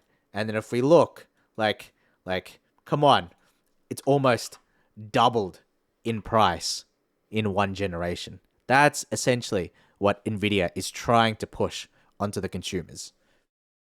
So think about that before you buy a graphics card. Think about that before you buy a 4000 series graphics card. I mean, I don't doubt for a second that the performance is going to be awesome. That, everything that they promise in terms of like the performance, in terms of ray tracing, in terms of DLSS, I'm reasonably confident in all of that will come to pass, right? I'm reasonably confident all of that will come to pass. But the way around pricing, the consumer practices in general are very, very poor. Very, very poor. I have my husband here with me, and I have to admit, I'm a bit disappointed. Because, like, unless he goes, okay, all of the existing Ampere cards, they're going to get like a, okay, so let's say if like the 3060 became $199. Oh, geez, sorry. I'm not even angry. It's just my it's just my expressions linked to the numpad. So if Nvidia started to do stuff like this, if they were to say, okay, let's do that, and then we can do like 49, and then with this one we go like 449. If they did stuff like that, if they reintroduced that, and then you have like, really, if you had this kind of pricing, it was like $899 there, and then this was like the 4070, and then this was even that's too expensive. But you guys understand what I'm saying, right? If they had priced things more reasonably and it wasn't just a blatant cash grab, you could probably I've got to stop doing this. You can justify quite a bit of it, Like if the Ampere cards were a lot cheaper, I think that this would be more palatable for me personally, even though I don't like these prices. But the way that things are, it's definitely not something that I'm supportive of. Definitely something I'm not supportive of, because these Ampere cards were overpriced when they came out. And they came out 2 years ago. And Nvidia still wants to run the same prices? That's actually BS. That's actually BS. And nobody should put up with that kind of treatment. And look, we know why they want to sell Ampere alongside Ada Lovelace. And Kenjo, I think, mentioned it earlier. They still have a shit ton of stock. And the reason they have a shit ton of stock is because Nvidia got greedy. They saw what was happening with the mining boom. They saw the fact that all of these cards were constantly out of stock. And then they looked ahead and they said, all right, we're just going to get like 1 million of these cards made. And then, they're stuck holding the bag because mining fell through the floor. And, they're in a tough position. So what they're trying to do is they're trying to maximize their profits and make the best out of a bad situation. But the way that they're doing it is very, very greedy, very ambitious, if I do say so myself. Ultimate performance to enthusiasts. The Ada Lovelace generation advances all three RTX processors, the engines of neural rendering. Ada is a quantum leap for gamers and paves the way for creators of fully simulated worlds like Omniverse. Stop shilling your dumb tech demo. Stop shilling your goddamn tech demo, Jensen. No one cares. Racer X. All this Omniverse stuff. Like, oh, jeez. My friend, please. Husband, please. Can't wait to see AMD stuff, says Kenjo. Look, I think RDNA 3 will be interesting. I would like to see how it pans out. I know that the production costs for RDNA 3 are going to be a lot less than NVIDIA's, but I think technologically NVIDIA is just really, really ahead. So AMD is going to have to price it a lot cheaper. Because what I expect from RDNA 3 is going to be like RDNA 2, but better, you know? But the advances NVIDIA is making with stuff like the ray tracing changes and, you know, DLSS, I think that they are very, very strong in terms of building an argument to get an NVIDIA graphics card over an AMD one. So AMD needs to compete heavily, heavily on pricing and through things like power efficiency. Because, and we'll get to this later with another video, but some of the designs and the power requirements for these new NVIDIA cards, it's actually grotesque. It's actually disgusting. Oh my god. Okay, whatever. Is this just gonna be it? What? No, let's do that one again. Let's do that one again. Boom, boom, boom, boom, boom, boom. Oh, that's hilarious. That is actually quite funny. Oh man. You know what? Actually, is it possible to make like a VTuber model with this? You know, like a 3D model? You know? Oh my god. Time for a Toru 3.0, you know? And that's gonna be how I look. That's gonna be me. How would you guys feel if that was me? That's so good. That's so good. Alright, hopefully there's like at least something to talk about here. Why are all these tech companies wait, hold on. Was this a game or is this like a simulation? That actually looked pretty sick. Oh, this could be real life. You know, this is like training the AI for cars, right?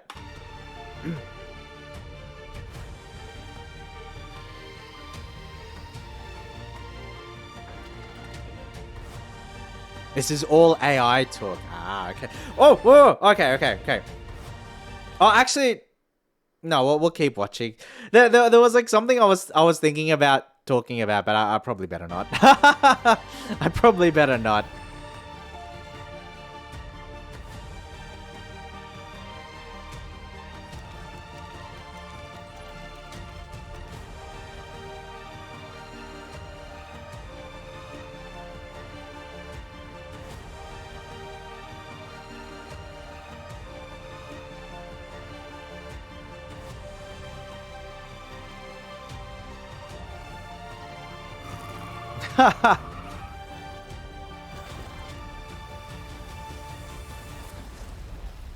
Welcome to the Omniverse. The next evolution of the internet, called the metaverse, will be extended with 3D. Today's internet connects websites described in HTML and viewed through a browser. The metaverse, the 3D internet, connects virtual 3D worlds described in USD and viewed through... Well, when he says USD, it makes me think of the currency. It makes me think of cold, hard American cash. omniverse is useful, wherever digital and physical worlds meet. One of the most essential uses Okay, of well, we'll skip VR past this. I don't think interaction this is that is interesting. a shared At least for and like me applications that personally. run on a virtual world.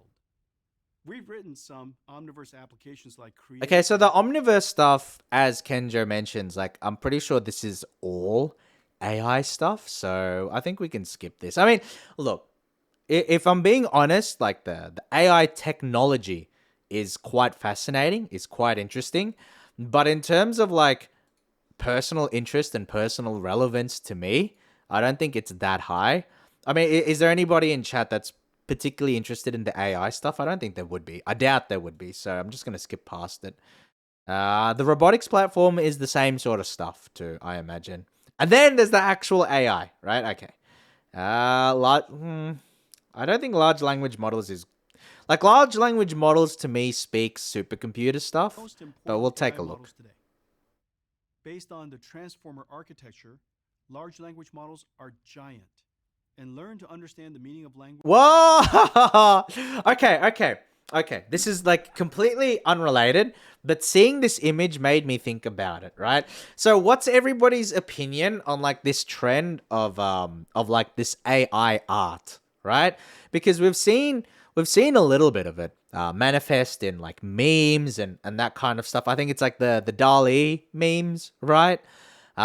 But I know that there are quite a few programs out now that legitimately like they're getting enough data that it's becoming like there's momentum behind it now, you know? And I feel like some of the people who really follow it heavily, they kind of remind me of like the people who were trying to like evangelize stuff to do with like crypto and NFTs and all of that. It's like, oh my god, this is the big new technology thing. We got to get in on this and invest in it, and this is amazing, and unlimited potential, and all of that. And it's like, yeah, I wouldn't really go that far, but I think in certain contexts. It can be an interesting technology, right? I don't love it, says OCat. I can understand that as well because I know that like there is obviously, or there, I don't know if it's obvious, but there is likely to be a conflict between this idea of AI doing something, AI doing art, and then like actual artists on the other side of the equation. But would that be your sort of hesitancy about it, or is your sort of reluctance to embrace it like based on something different? I'm just curious. Like I actually don't know too much about it. Like I've never used an AI art program or whatever. I never even used like DALL-E and stuff like that. But I do know, like I just think of it now because of the topic and because of this art here, that there's a lot of it, that it's starting to pop up here and there. Actually, one of the tech YouTubers that I occasionally watch videos from does sort of like prophesize about it, evangelize about it. He's talking about how great it is, and like part of my concern as well with it. Oh, okay, it's your concern as well. I was wow, I was about to say like my concern with it is like how does it know to like not take art from artists without permission? But I guess you had the same thoughts. I guess that's your thoughts on it too, okay? Yeah, a lot of it is done by scraping up without appropriate permissions from the original artist. That's one thing that I am concerned about as well. Yeah, that's because it's like, we know that it reads and trains on data from the internet and all of that stuff. But, you know, if it just takes stuff from the internet, there's no sort of safeguard that it's actually taking that data, taking that data with, proper permissions, right? Because if you have artwork that you create and that you sell, you are entitled, you have rights over that art because it's your original creation, right? And so, especially, if you use it for like commercial use and everything, and so you have a lot of this AI that scrapes that art, that data, and you don't know whether, you don't know whether, the data that it's scraping from, like whether they're actually allowed to do that, right? Because it just takes it. Like the AI can't differentiate. And so that was one of the things that I was concerned about. It's like, well, does it just take data from everywhere? I guess it does. I think the most positive thing I'd say about it is that it's good for creating a starting point for a human artist to then develop from. I've seen arguments like that. So the YouTuber that I watch talked about that as well. So he talked from a couple of angles. He talked from the angle of someone who was not personally artistically talented, but the idea that the AI art is able to give him the ability to sort of like take his thoughts and then project them into reality, and he really liked that idea. And then he also said that there's also the idea that you can take a product from the AI art and then refine it with human hands. So it's like you're not just using whatever the AI spits out. It's that you use it as a baseline and then you further modify or then you further add to it or change it, to suit your needs. But it's the idea that it helps to visualize, it's like a way to like take something from the brain to the page, right? And then, and then you go from there. And so that was what he was like, promoting about. He wasn't promoting anything specific. It was just like, it was just the stuff that he was talking about where he seemed very passionate and very excited about it. And I think that as someone who's not very artistically talented, but who can use Photoshop to modify and edit things, I think that it does appeal to me in a sense, but it's not really something that I don't really have too much of a personal like use case for it, right? So I don't think I'd really get into it, but I think it is interesting. But the other thing I guess I would say about it is that there are a lot of things about AI art that probably need to be navigated when we talk about interactions and when we talk about how that's supposed to work with traditional art and traditional artists. But I don't want to like ramble too much about this because, as I've said, I actually don't know too much about the topic. So, it's not like it's not good for me to just like ramble on about something I really don't know anything about. From the corpus of human knowledge, without supervision and without labeled data sets. For each task would be understood. This really is all AI. Another method called prompt learning.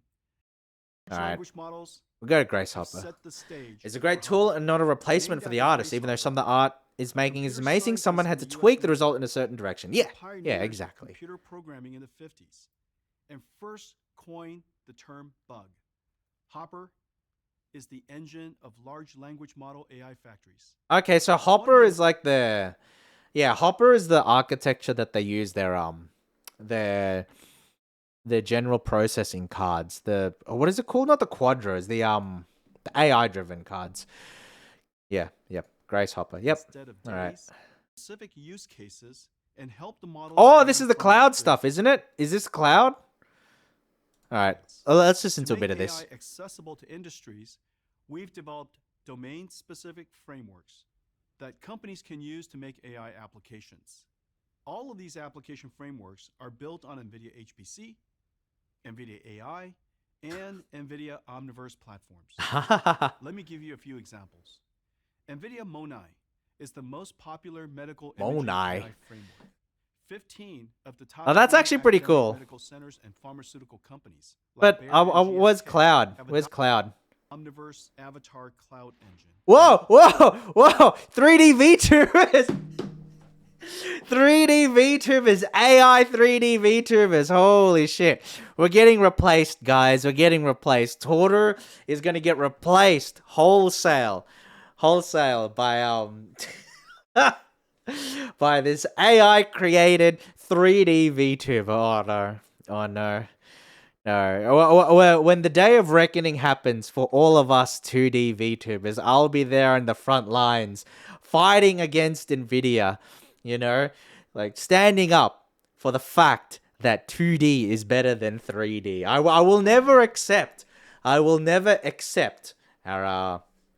I'll never accept our AI overlords, right? We will always require 2D anime in the market. I refuse to be replaced by an AI created 3D avatar. You know what? You know what, Jensen? You know what? I can't accept this. I can accept you, I can accept you pushing up the prices in the market. I can accept you being greedy. I can accept you, ruining customer value, ruining an entire hobby, but I can't accept you replacing me as a VTuber with an AI driven 3D avatar. How could you? How could you? No, knowing, how could you? We're married. How could you do this to me? You know what? You know what? Jensen, I want a divorce. It's over between us. It's over.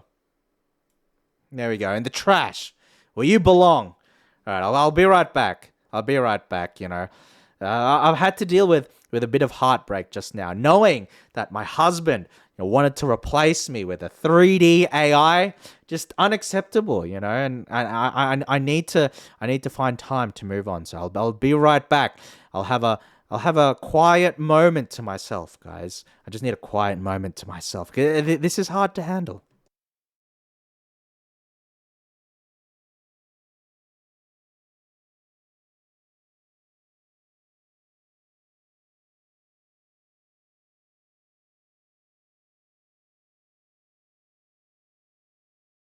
All right, I'm back. How you guys going?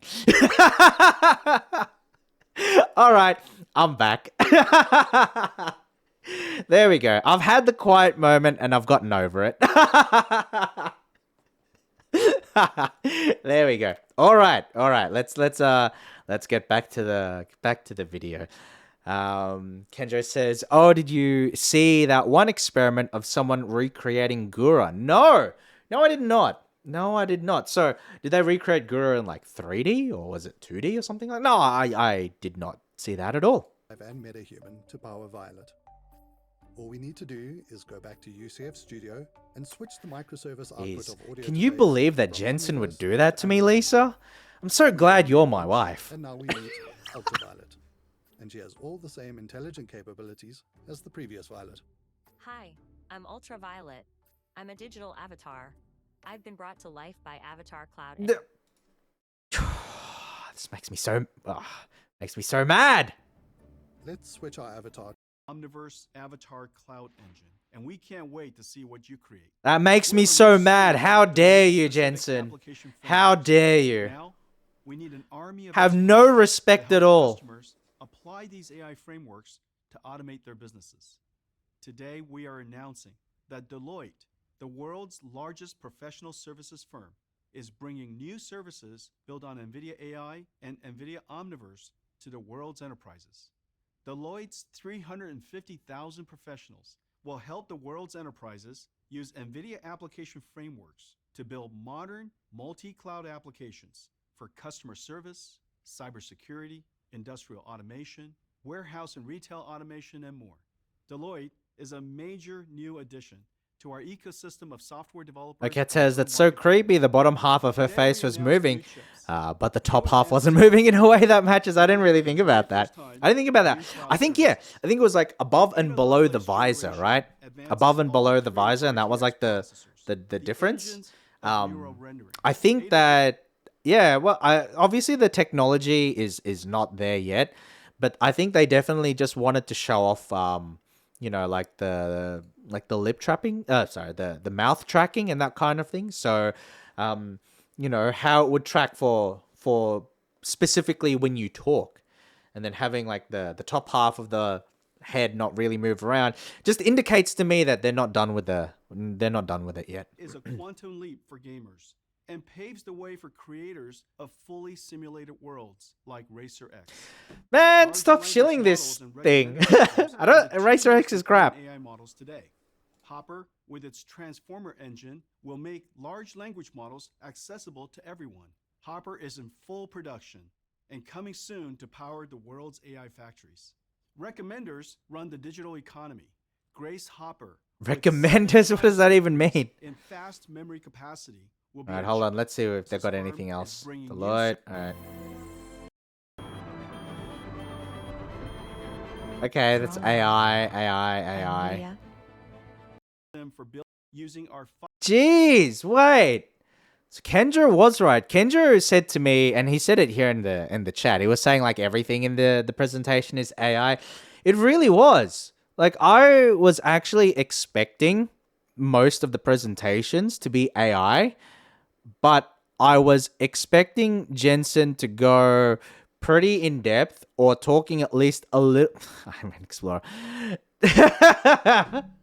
Talking at least a little bit about the graphics cards, you know, the consumer graphics cards, the 4000 series. But it looks like he doesn't even mention it at all. Doesn't even mention it at all. Like he talked about it at the start of the presentation, but that's about it. I was expecting it to loop back into it in the summary. Wow. Wow. Interesting. Not in a good way, but interesting. All right. Well, I think we'll just leave it there for the announcement, for the presentation. All right? For the presentation. So, GTC September 2022 keynote with Nvidia CEO, my ex-husband, Jensen Huang. How did you find it, guys? I mean, we talked about like the prices and stuff. They are not great, let's say. So, my suggestion, first and foremost, if you're in the market for a graphics card, I don't think it would be good to get an Ampere one right now. You know, I don't think it would be good to get a 3000 series graphics card. But at the same time, I also wouldn't recommend getting a 4000 series graphics card because that looks really expensive. You know, for reference, okay? Let's see if I can find it. Let me change back the prices. I'll open up the text document in just a second. All right. But for reference, okay? So we have the product stack. This 3080 at $700 actually turned out to be 1,139 AUD. So that's what it cost when it came out. Or I think it was like 700 euros as well. And then at the time, the euro wasn't equivalent, you know, to the USD. Probably 700 pounds as well, I imagine. I don't know how to do that. What is it? It would be like UKP or something like that. UK pounds or something. I don't know. So it would be something like that, right? Like these would be the prices for the 3080. Let's just say, okay. So if we take that into account, you know, when they say $899 USD, this is probably in the range of like 1449 AUD minimum. And then you have like 899 euro, you know, and then 899 British pounds. Or I don't know, is it UKP? I don't know. I don't know pounds, right? So if you think of it like that, that's extremely expensive. And then once you get up to here, right, then you're probably thinking like, oh, okay, this is probably like what is this going to be like? 2,699 AUD. Yeah, I'm calling it now. 2,700 AUD, right? So if we think of it like this, right? And then we can say, you know, oh, NVIDIA is providing extra performance and whatever. But if we really do take a second and think about it properly, then we have to understand that what NVIDIA is trying to do, and they're probably going to succeed, right? NVIDIA is trying to cement the scalped prices of 2021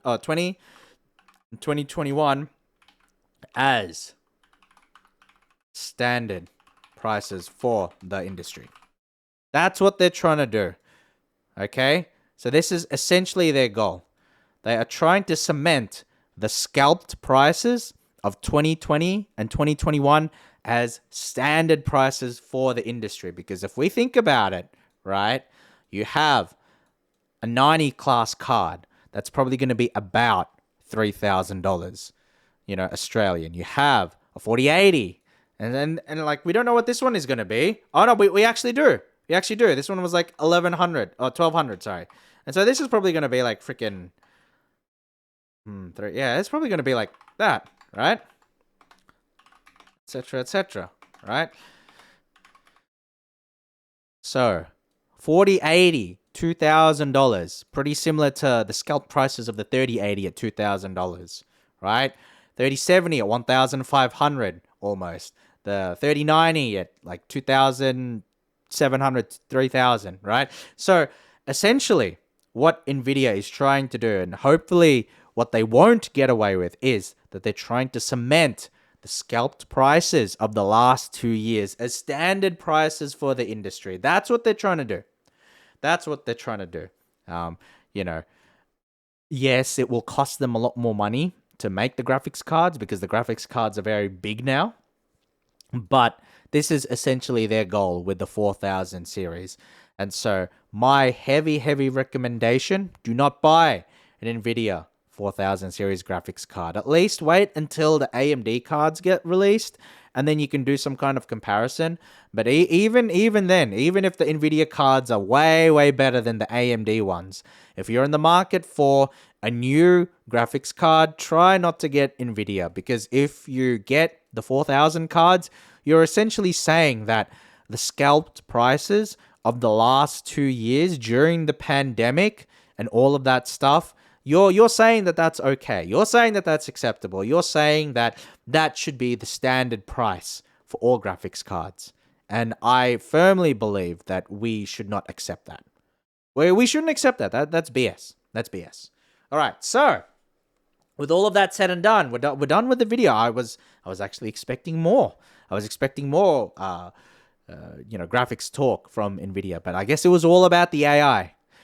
One thing I'll say, one positive thing I'll say is that mod kit for the RTX on mod kit actually looks pretty cool, because the idea of doing that and then getting RTX on Morrowind, getting RTX on Deus Ex, getting RTX on Vampire the Masquerade Bloodlines, getting RTX on Alpha Protocol, that'd be so cool. That'd actually be really cool, despite saying that, I'm not gonna get the 4000 on release, right? But, it's a cool technology, and I wish that Nvidia would not gate their cool technology behind such shitty pricing practices. Anyway,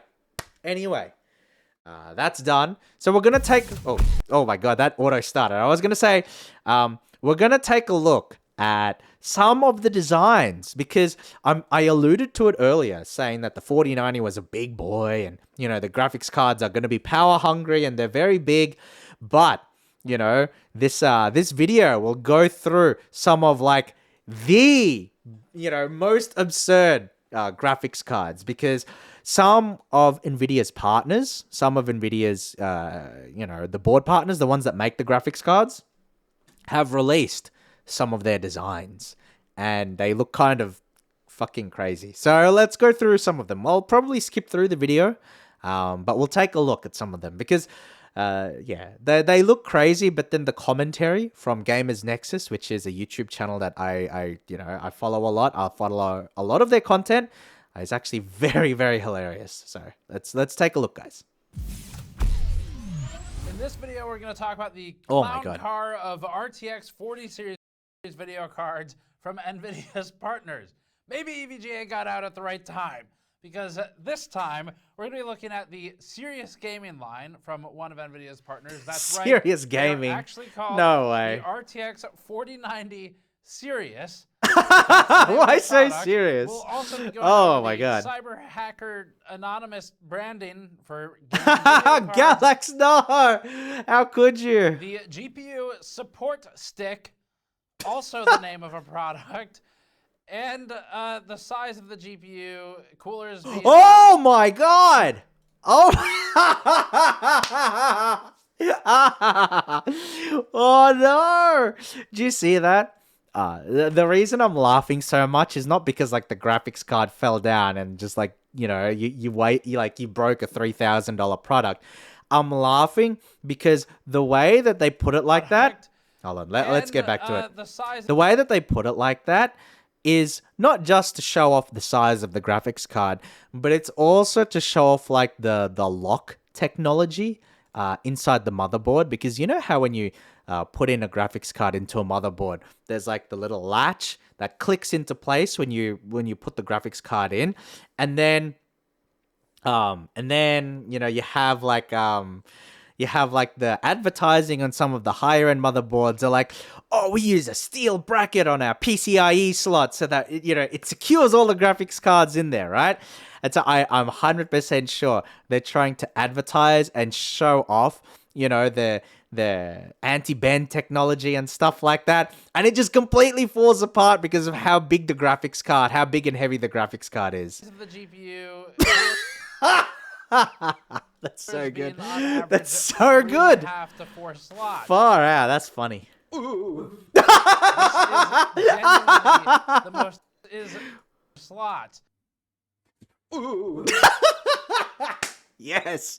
Yes. That's so good. That's so good. That's why I was laughing before you started the video. Fair enough, Kenjo. This Fair is enough. genuinely- But look at this. Look at this. Look at this.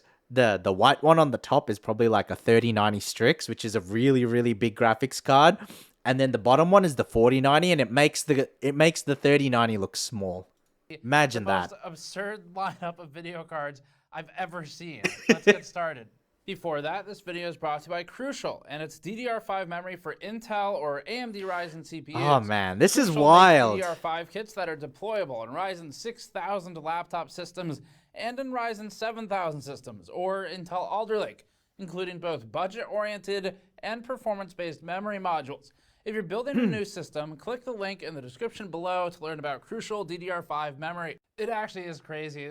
We've seen the partners do a lot of designs over the years, and of course, they vary in all kinds of ways. Normally, they have something like Gamer or X or Supreme. Yeah, in the Gamer game, X whatever, model. in the product names.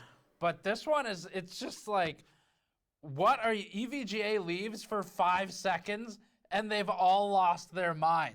Not that EVGA was without controversy. Very Never nice. design either, but people normally got over that pretty fast. Remember to Okay, ask our friend let's start Burger with to Asus. hook you up What are with we some talking about? Partner models DDR5. today. So first of all, the I don't know smallest about of that. Asus's Oh cards my isn't- god, look at this.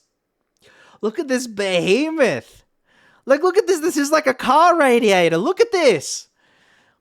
I swear. You could. Okay. So, absolutely disclaimer, do not try this at home, friends, but you could use that graphics card. You could use it like a bat, and you could actually bludgeon someone to death with it. Like, look how big that is. This has to be like a 4 slot, right? This is like a 3 or a 4, like 3.5 slot or something like that. water cooled is 3.15. 3.1. Jeez, I thought that the current line of graphics cards were disgustingly big. I thought that the current gen is like disgustingly big and thick, and but this is next level. Slots. Apparently, that's how we're measuring things now. You've basically given up the 4th slot anyway at that point because you need room for air. But okay, 3.15, Oh, hold on. 3.25. Phone's ringing. I'll be right back. I was about to jump from this, but no, I'm not gonna subject my poor mount. Wait, no!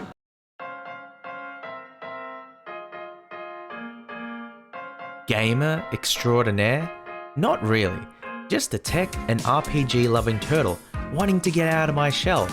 My grandfather always taught me that life is a journey, and that as long as you keep moving forward, you'll reach your destination, regardless of what those pesky hares and rabbits tell you. And I want to share that with you all, the ups, the downs, and the in-betweens. It'll be a fun ride. I'm going to make sure that they will never, ever cross me again. There we go now. These spiders, they bother me.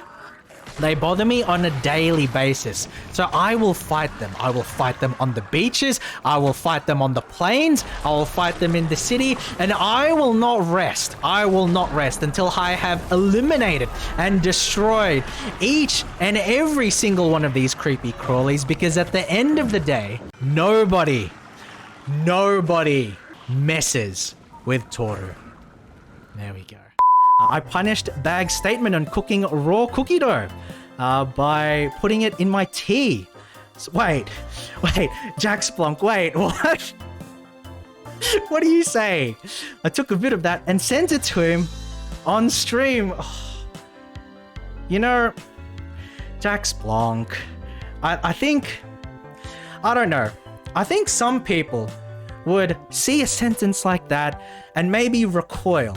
Normally, I would also be like that, you know? But sometimes acceptance is the key word here, right? Because, you know, putting the dough in the tea, sometimes that's just the way the cookie crumbles. But if you want the rendezvous with Octavia Milanitis, you'll have to wait for tomorrow. You'll have to watch tomorrow's stream. Why are you running? Why are you running? No. We're gonna do this tomorrow, JP. I know you really want to read about the explicit and illicit hand-holding that's sure to happen. But no, if you want the raunchy action, you're gonna have to wait for tomorrow's stream. This is closer to what, you know, I expect to be when I play Hammer, right?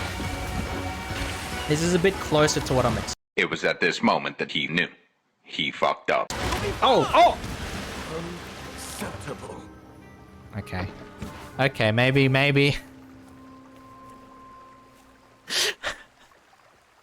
Time for a Okay, so it says here, press E, right? Press E? No. We're gonna do right, friends. We're gonna do right by Air Stagolkin. Press F. We're going to press F to pay respects, and I'd like the people in the chat to join me, if anybody is watching, to press F. She was a known hero, one of the very best. Go. I'll catch up. Air Love. I'm not going to die out here. Unfortunately, you came exactly at the time that Air died. You know? Air was here. All right. And then I'm she back, died, I'm back. and she ran out. I need to remove this if you text. will. It's not well, we're not playing Harvestella. Loot I'm the sorry. body. We've already beaten That's the demo too disrespectful. from Zetsumi, Harvestella, we're and not our gonna save do has that. been locked. Oh, and cool. saved away. Welcome to the stream. So, Oh, no. you've redeemed we're a not playing turtle Harvestella. fact. Hold on a second. Okay, but it was just a BRB screen. Actually, now that I think about it, maybe I should make a new clip show, because I have a whole bunch of newer clips, I think, right? So a lot of the stuff there in that clip show is relatively old, so I can probably take think about making new BRB clip show. There we go. So that's part of the list now. It's part of the list now. There we go. All right, here we go. Is the next smallest. It goes all the way up to about 4 slots for the video. 4-slot These graphics things card. have That's disgusting. gigantic coolers on them. The power consumption obviously at 450 watts for baseline. 450 watts. Jeez. It needs a larger cooler. Jeez, 450 watts. And then we know that there's power spiking issues with these graphics cards too.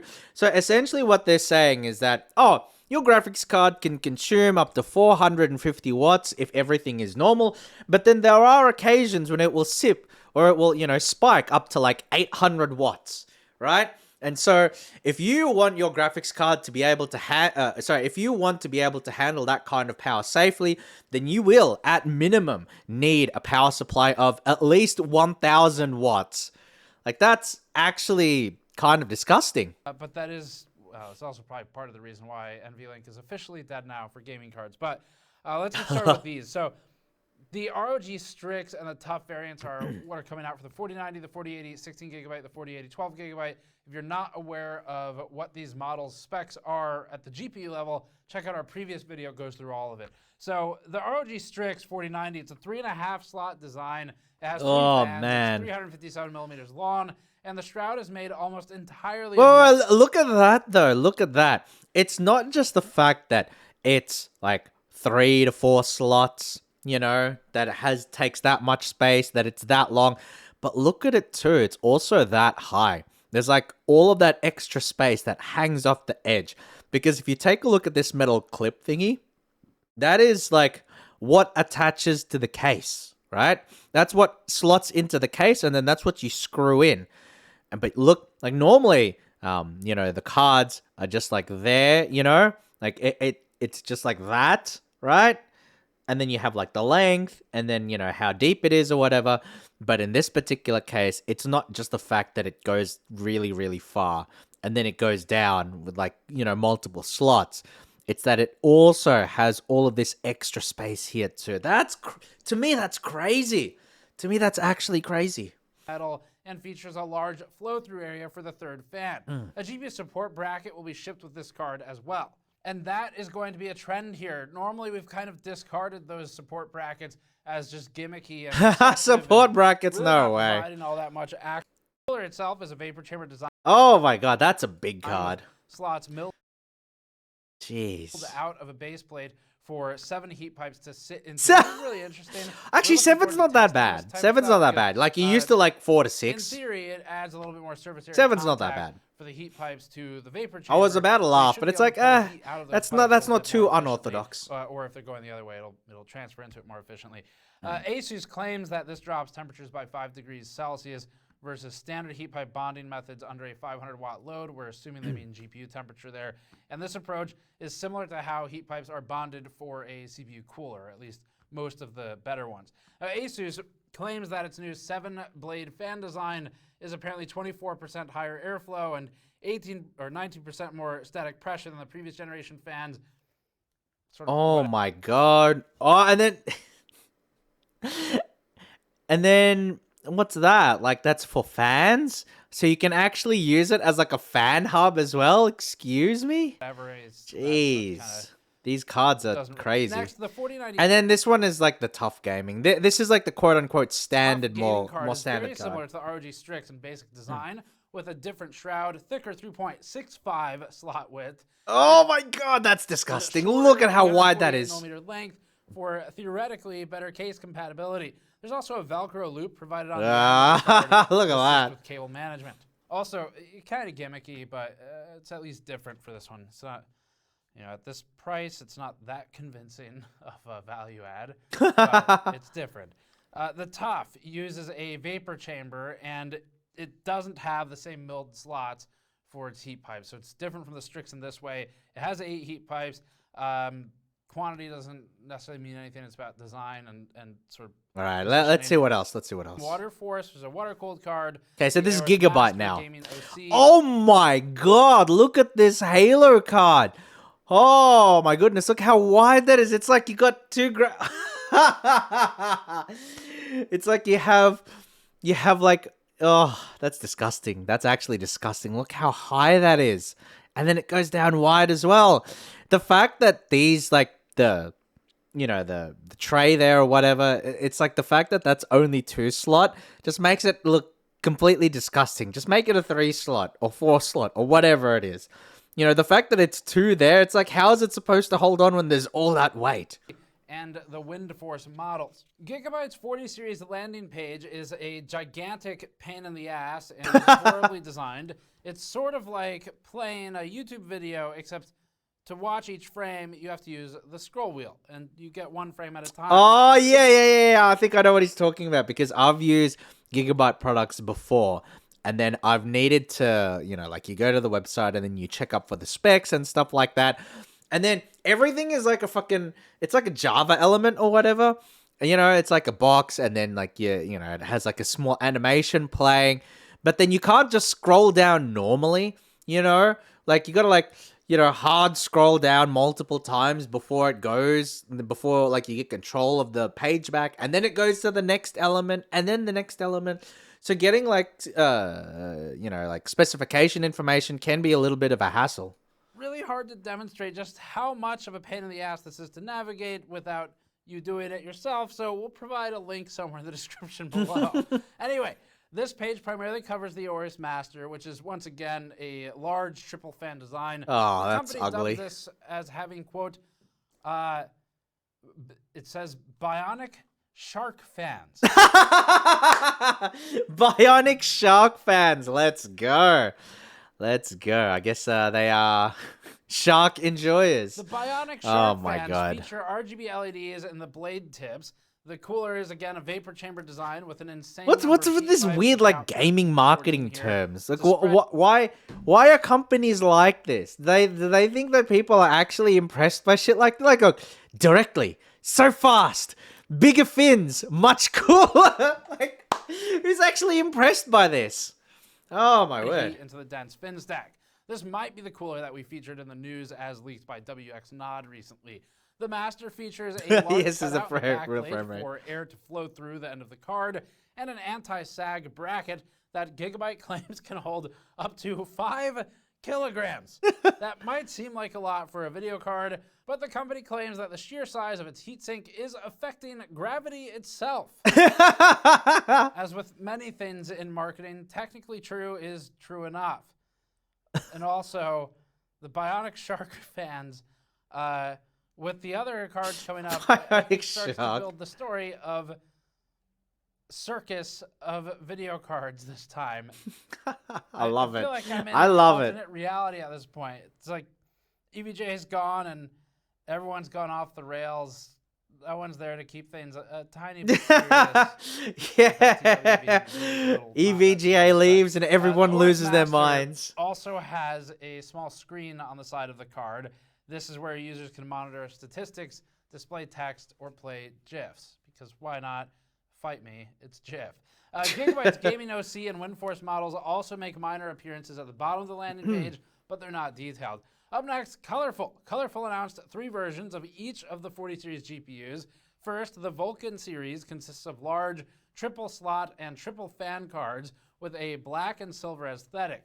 The Vulcan cards feature a customizable 800 by 216 LCD that can be mounted either on the card itself or removed and placed in a dock inside the case or on the desk. The Okay, display- what I'll say. Okay, so this like small LCD screen is really I don't know, like that. It's obviously just for decoration and everything, but I unironically do like it. There is actually they do have this particular feature on their current line of graphics cards as well. So what they have here, it's like it's a different like fan design and everything like that. It has a different aesthetic, but they actually have the basic setup of what we see here in their cards already. If I can, oh my god, thank you, Brave. Colorful 3090 Vulcan, right? So if we take a look at the card, they actually do have it already as is, right? So they have all the functions, they have all the features. It's roughly the same, right? Because it's like a 3-slot card. You can see here, right? It's like a 3-slot card. And we can see the screen. It's upside down here. But see, it's like 3 slots. And then it has like the sort of gray aesthetic. I think it looks better like on the 4000 series. But if we take a look at, what they're trying to accomplish and the essential design of what they're doing, it's like they already have the DNA of it here. And speaking from an aesthetic perspective, or speaking from like I don't know what kind of perspective you'd call it, but from just like me enjoying pointless technology crap, I actually really like this card a lot. I don't know, when it comes to the LCD screens, just these weird, small, programmable LCD screens where you can put like a little image or like a video of like your favorite VTuber, so that like when you look at the PC, it's like, oh, this PC has this kind of aesthetic. I really love that stuff. And I know it's so pointless, and this kind of technology is needlessly expensive, and it's all just for vanity, because I'm gonna look at it once or twice and then I'll be happy, and then that's it, right? I'm not ever gonna use it for anything important. But I can't deny, I really won't deny that I do enjoy it. Either on the card itself So maybe I'll end up buying a 4090 for the little LCD screen. or moved and placed in a dock inside the case or on the desk. The display can be made to show real-time stats. Oh my god, static images, or once look how thick that is. That is disgusting. again, GIFs. Next, the Neptune series is a line of water-cooled cards in a 2-slot design with a 360 Okay, that's pretty fair. It's a 2-slot design.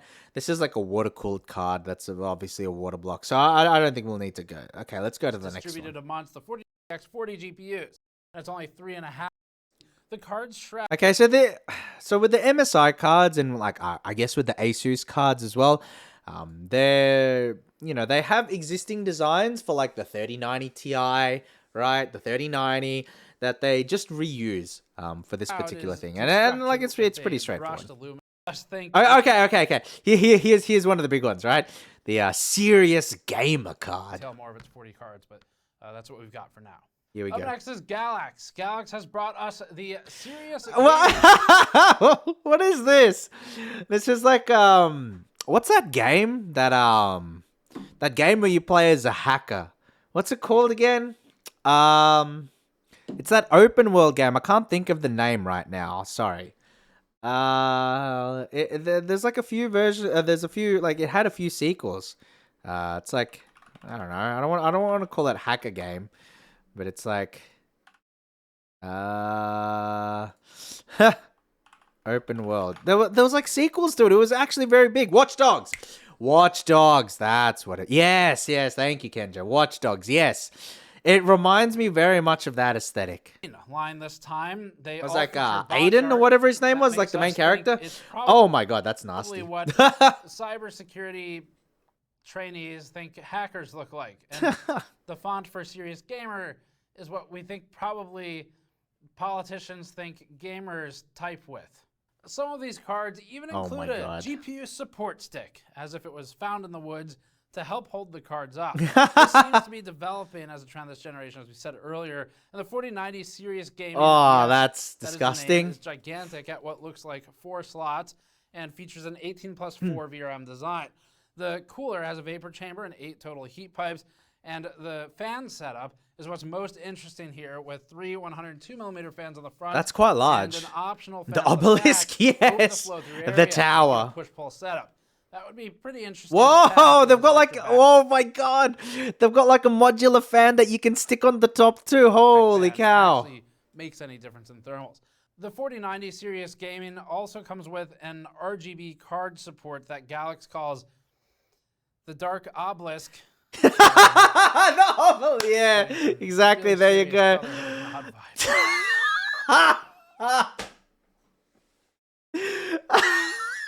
The obelisk. Oh, the obelisk for serious gamers only. Here. Holy cow. It also has a power adapter that converts one 12VH PWR pin to connector to 4 8-pins. 4 8-pins. The motherboard the of obelisk. power connector. Moving down to the 4080 man. 16GB Serious Gaming card, Galax keeps the same 102mm fans. My it god. drops the vapor chamber design, but it adds 1 heat pipe, totaling 9.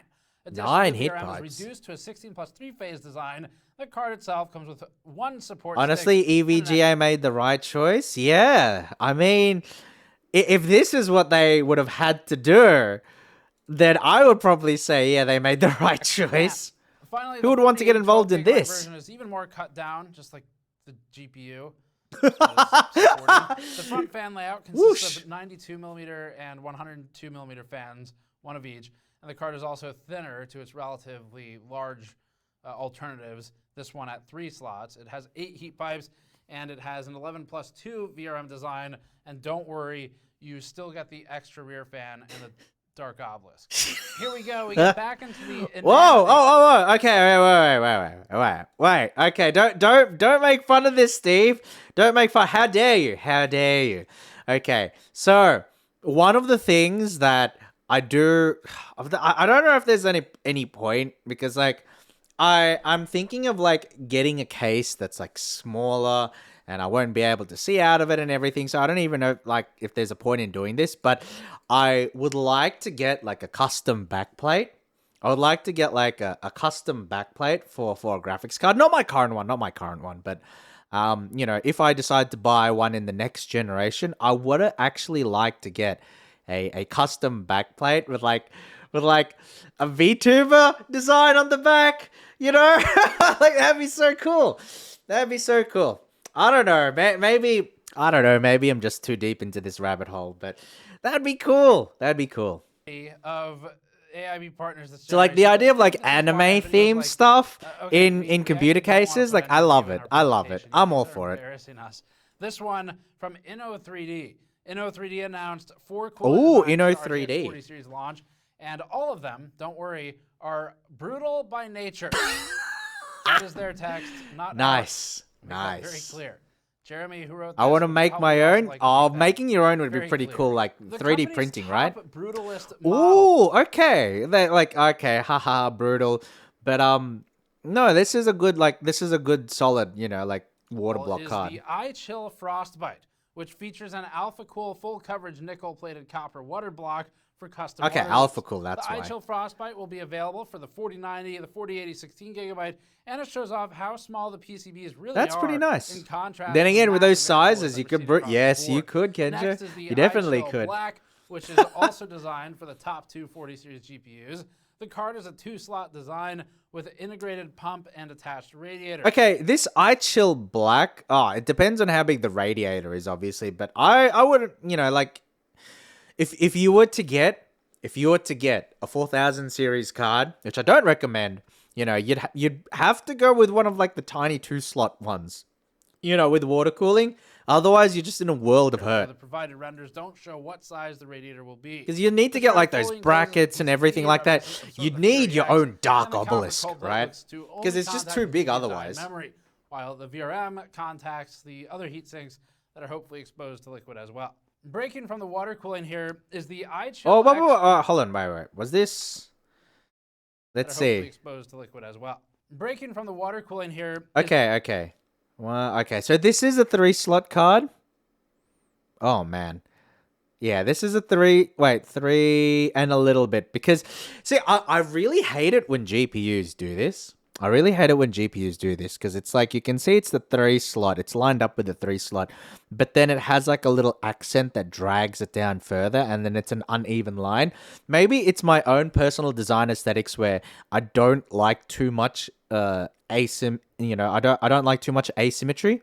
But I really don't like the idea where you have like, you have a certain level of parity with the bracket, and then later on in the graphics card, as you drive on, like then it sort of gets out of sync. I hate that in graphics cards designs, and it's one of the reasons why I actually don't like a lot of the Gigabyte graphics cards for this generation, at least for Nvidia, because a lot of their designs, like the gaming OC, the Eagle cards for the high end, and even like the Vision, they're sort of like that, where at the back or where the bracket they have some sort of parity or whatever, and then it just gets bloated out the longer in that you go into the graphics card. I really don't like that at all.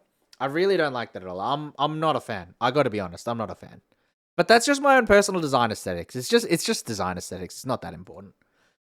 Mine is just a big long grill next to another cute grill. Well, that's the important thing, Kenja. That's the important thing. Is the iChill X3. Because I think you have like an yeah.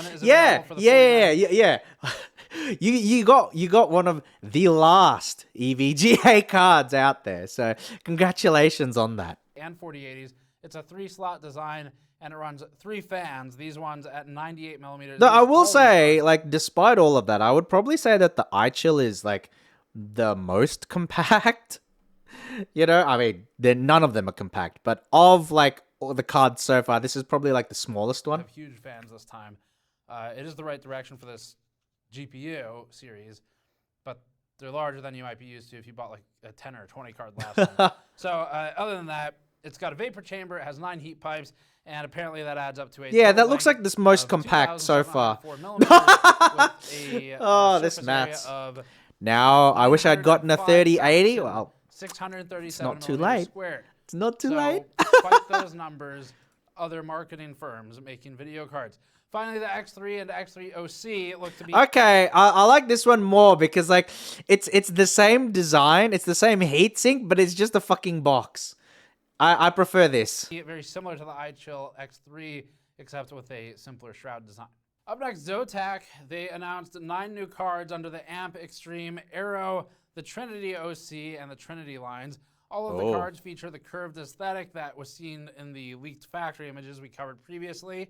The Amp Extreme Aero is Oh, that's a Zotac lot of flagship heat designs pipes. between 4 and 5 slots wide, with 3 thicker than usual 5 fans slots? flowing air What? into a what it calls No colossal way. aluminum fin stack with 9 heat pipes and a flow-through section at the end of the and a thinner 3 to 4 slot width. Zotac Oh, that's disgusting. 4 to 5 slot card. That's disgusting. You can't even fit that in like. Oh, no. No, just no. Just no. It is for me. I got no spending money now. Ah, true, true. Unfortunate. Oh, I mean, you know, down the line maybe might get something here or there. It's just something to keep in not mind. live at the time of writing. Palet is the next one. Palette. In a game, Yes, at okay. least games- Midnight. Oh, I know what this is. I know what this is. So it's like they have some current video cards out where they have like this weird kind of like plastic crystal formation, and then they run LEDs through the back of it, so it looks like freaking illuminated crystals or whatever. Hold on. Let's hear the full commentary. At least Game Slate, Game Granite. Hold on. Like, why not Game Rock and Game... Yeah, because if we take a look, sorry, let's take a look at Palette, Game Rock or whatever, and let's say 3080. And then we can take a look. Here we go. That's perfect illustration, right? Because like they've already got it now, where it's like a clear plastic, right? But then it looks like it's a crystal formation, right? And so when it lights up on the LED, it looks like that. So that's what they're doing with it. That's what they're doing with it. All right. Gravel or something. Game at Gravel. least Game Slate, Game Granite, Game Quartz, anything that makes sense. The Game Rock, aka the Midnight Kaleidoscope, features a black Midnight crystal design on Kaleidoscope. the front of the card. Fuck, oh, no way. Behind. According to Palet, this will bring users, quote, Kaleidoscope. a new level of brilliance and absolute dark power.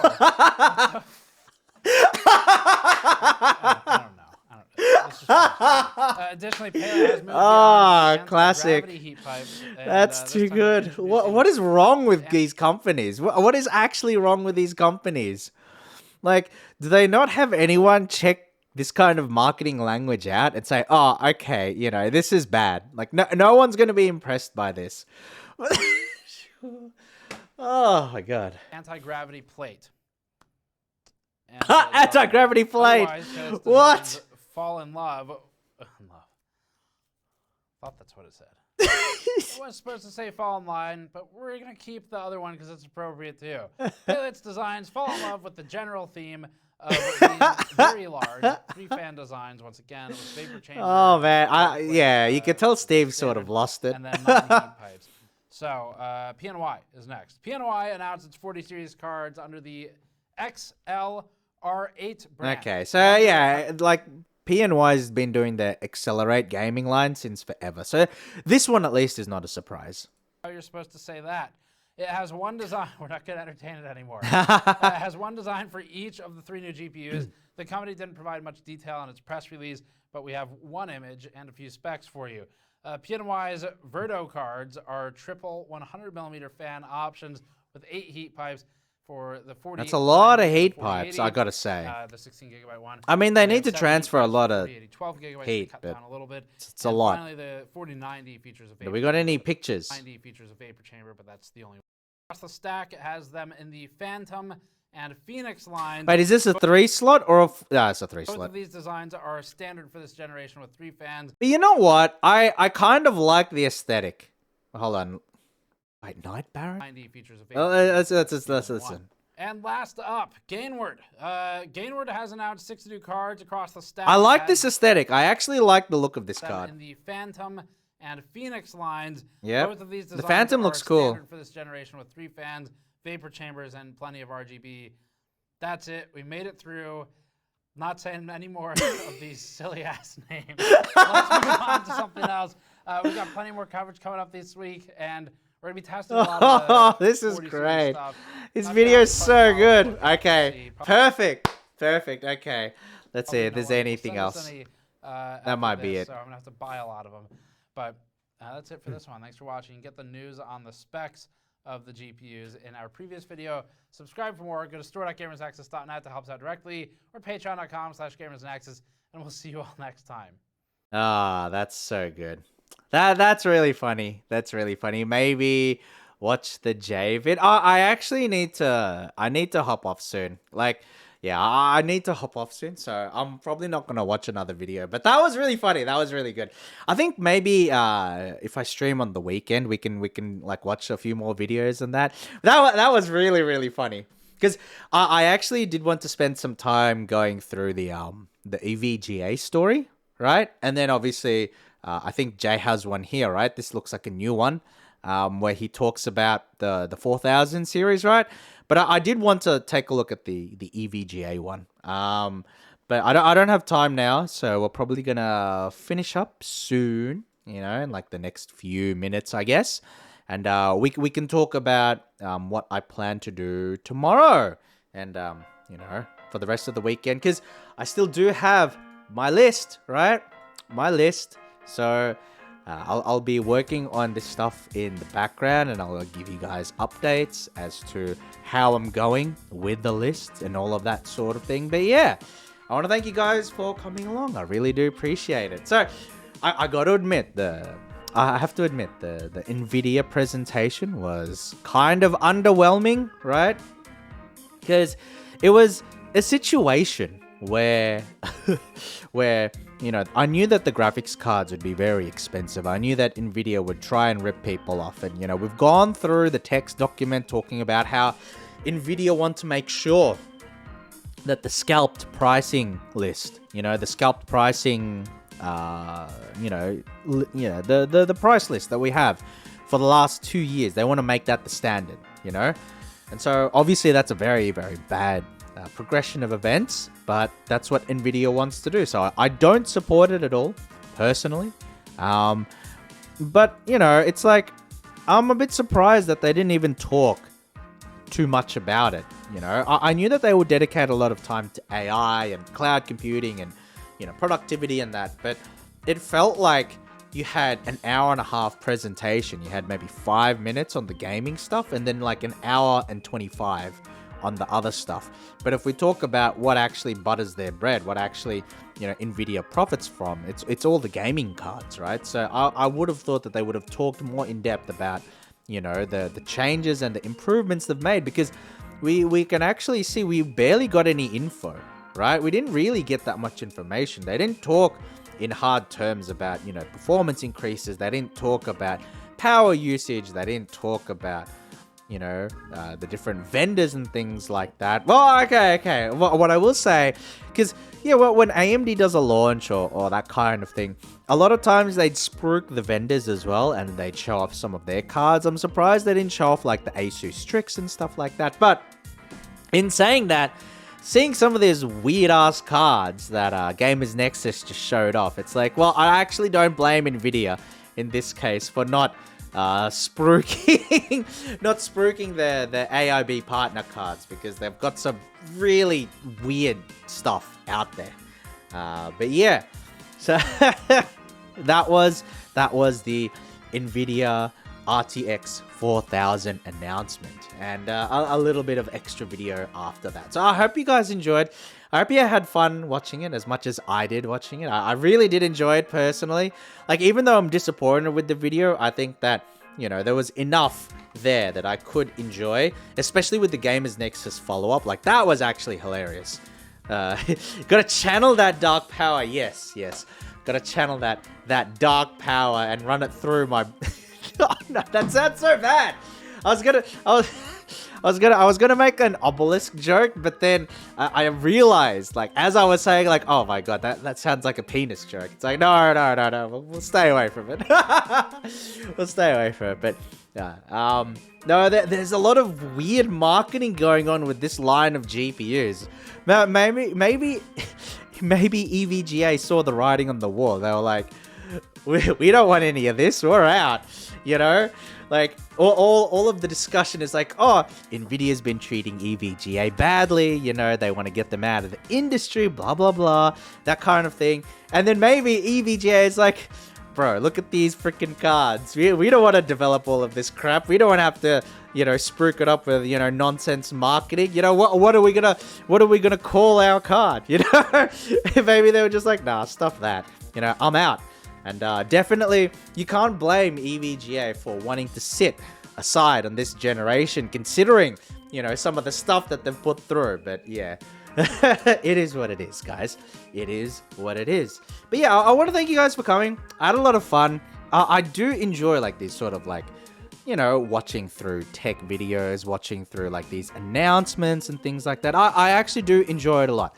Like, the reason why I do enjoy it is because obviously I personally am a big fan of a lot of this technology stuff, but it's fun to, you know, share the knowledge and, you know, share what I know and share my excitement and, you know, just enjoy the moment with you guys, because, you know, at the end of the day, that's what I find fun about VTubing. And, you know, I haven't spent a lot of time like used to, like I didn't used to really, you know, think about making like react content or watch along content and stuff like that. But I am finding with like the tech videos and everything that it's a lot, it's very chill and it's very enjoyable. So it's very chill and very enjoyable. So I'm gonna be looking forward to making more streams, more videos like this when like all of the announcements come in for AMD, when the launches happen and stuff like that. I'm looking forward to doing just more chill, you know, watch-alongs and, you know, tech reacting and stuff like that, and just chatting with you guys, because I do find it very fun. I do find it very fun. But for tomorrow, actually, we have I don't know if it's something like special, but for tomorrow we have the Lion song. So you know, I will probably stream at a normal time. I'll probably stream at, you know, a similar time to what I stream now, right? But what I will be doing is I'll be playing Lion song, and we'll try and get ourselves to the very end, guys. We'll try and finish Lion song, and we'll try and get to the very end, and I hope that'll be fun to watch. And yeah, because look, I'm on a bit of a high at the moment because we actually completed a game, or we completed a demo for Harvestella, and then my mood now is like, all right, I can actually beat games now. So we need to go through and beat Harvestella. We need to go through and beat Lion Song, and then, you know, once we beat Lion Song, I don't know what I'll do next. We'll see. You know, we'll see. I mean, we have Guild Wars stuff on the horizon. There's like Pokemon in, you know, the next few months. But I think up until then, I might play like some old BioWare games because I have fun chilling to those. Or I might give Cyberpunk another shot, or I don't know. There's a lot of games I could try. I actually have quite a few in my backlog that, you know, I want to go through. I think someone recommended me Final Fantasy 12 at some point, and I'm pretty sure I have that game. I just never played it, so that might be something that I could do. But yeah, so tomorrow we'll be finishing off Lion Song, so please look forward to it. And yeah, I want to thank everybody for coming along, whether you were here for the whole stream or you were here for just a moment, whether you were, you know, in the chat the whole time or just lurking. I do appreciate your presence. From Toru to you, thank you. Oh, before we go, we'll go ahead and raid Setsu. Why not? We'll raid Setsu. So he's currently streaming Trombone Champ. I've never heard of this game before. It's probably like an indie game or something like that. But we'll go ahead and raid our friend Setsu. So please go say hello to him. And yeah, so from Toru to you, thank you guys. Take care of yourselves, and hope to see you all next time.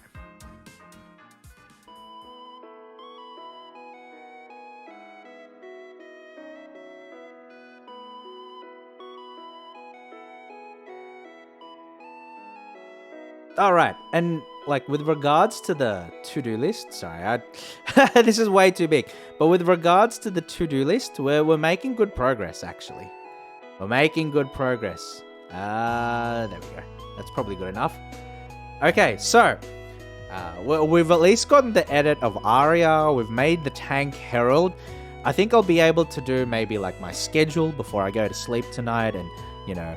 I don't know about the BRB clip show. I probably could splice together some clips, but that's something to look at on the weekend. But yeah, I'm pretty sure I can at least get most of this done. Over the course of the long weekend, and I'm really proud of that. So yeah, just just remind me next week if I've done it or not. But yeah, we'll go ahead and raid Setsu. And thank you for coming. See you guys around.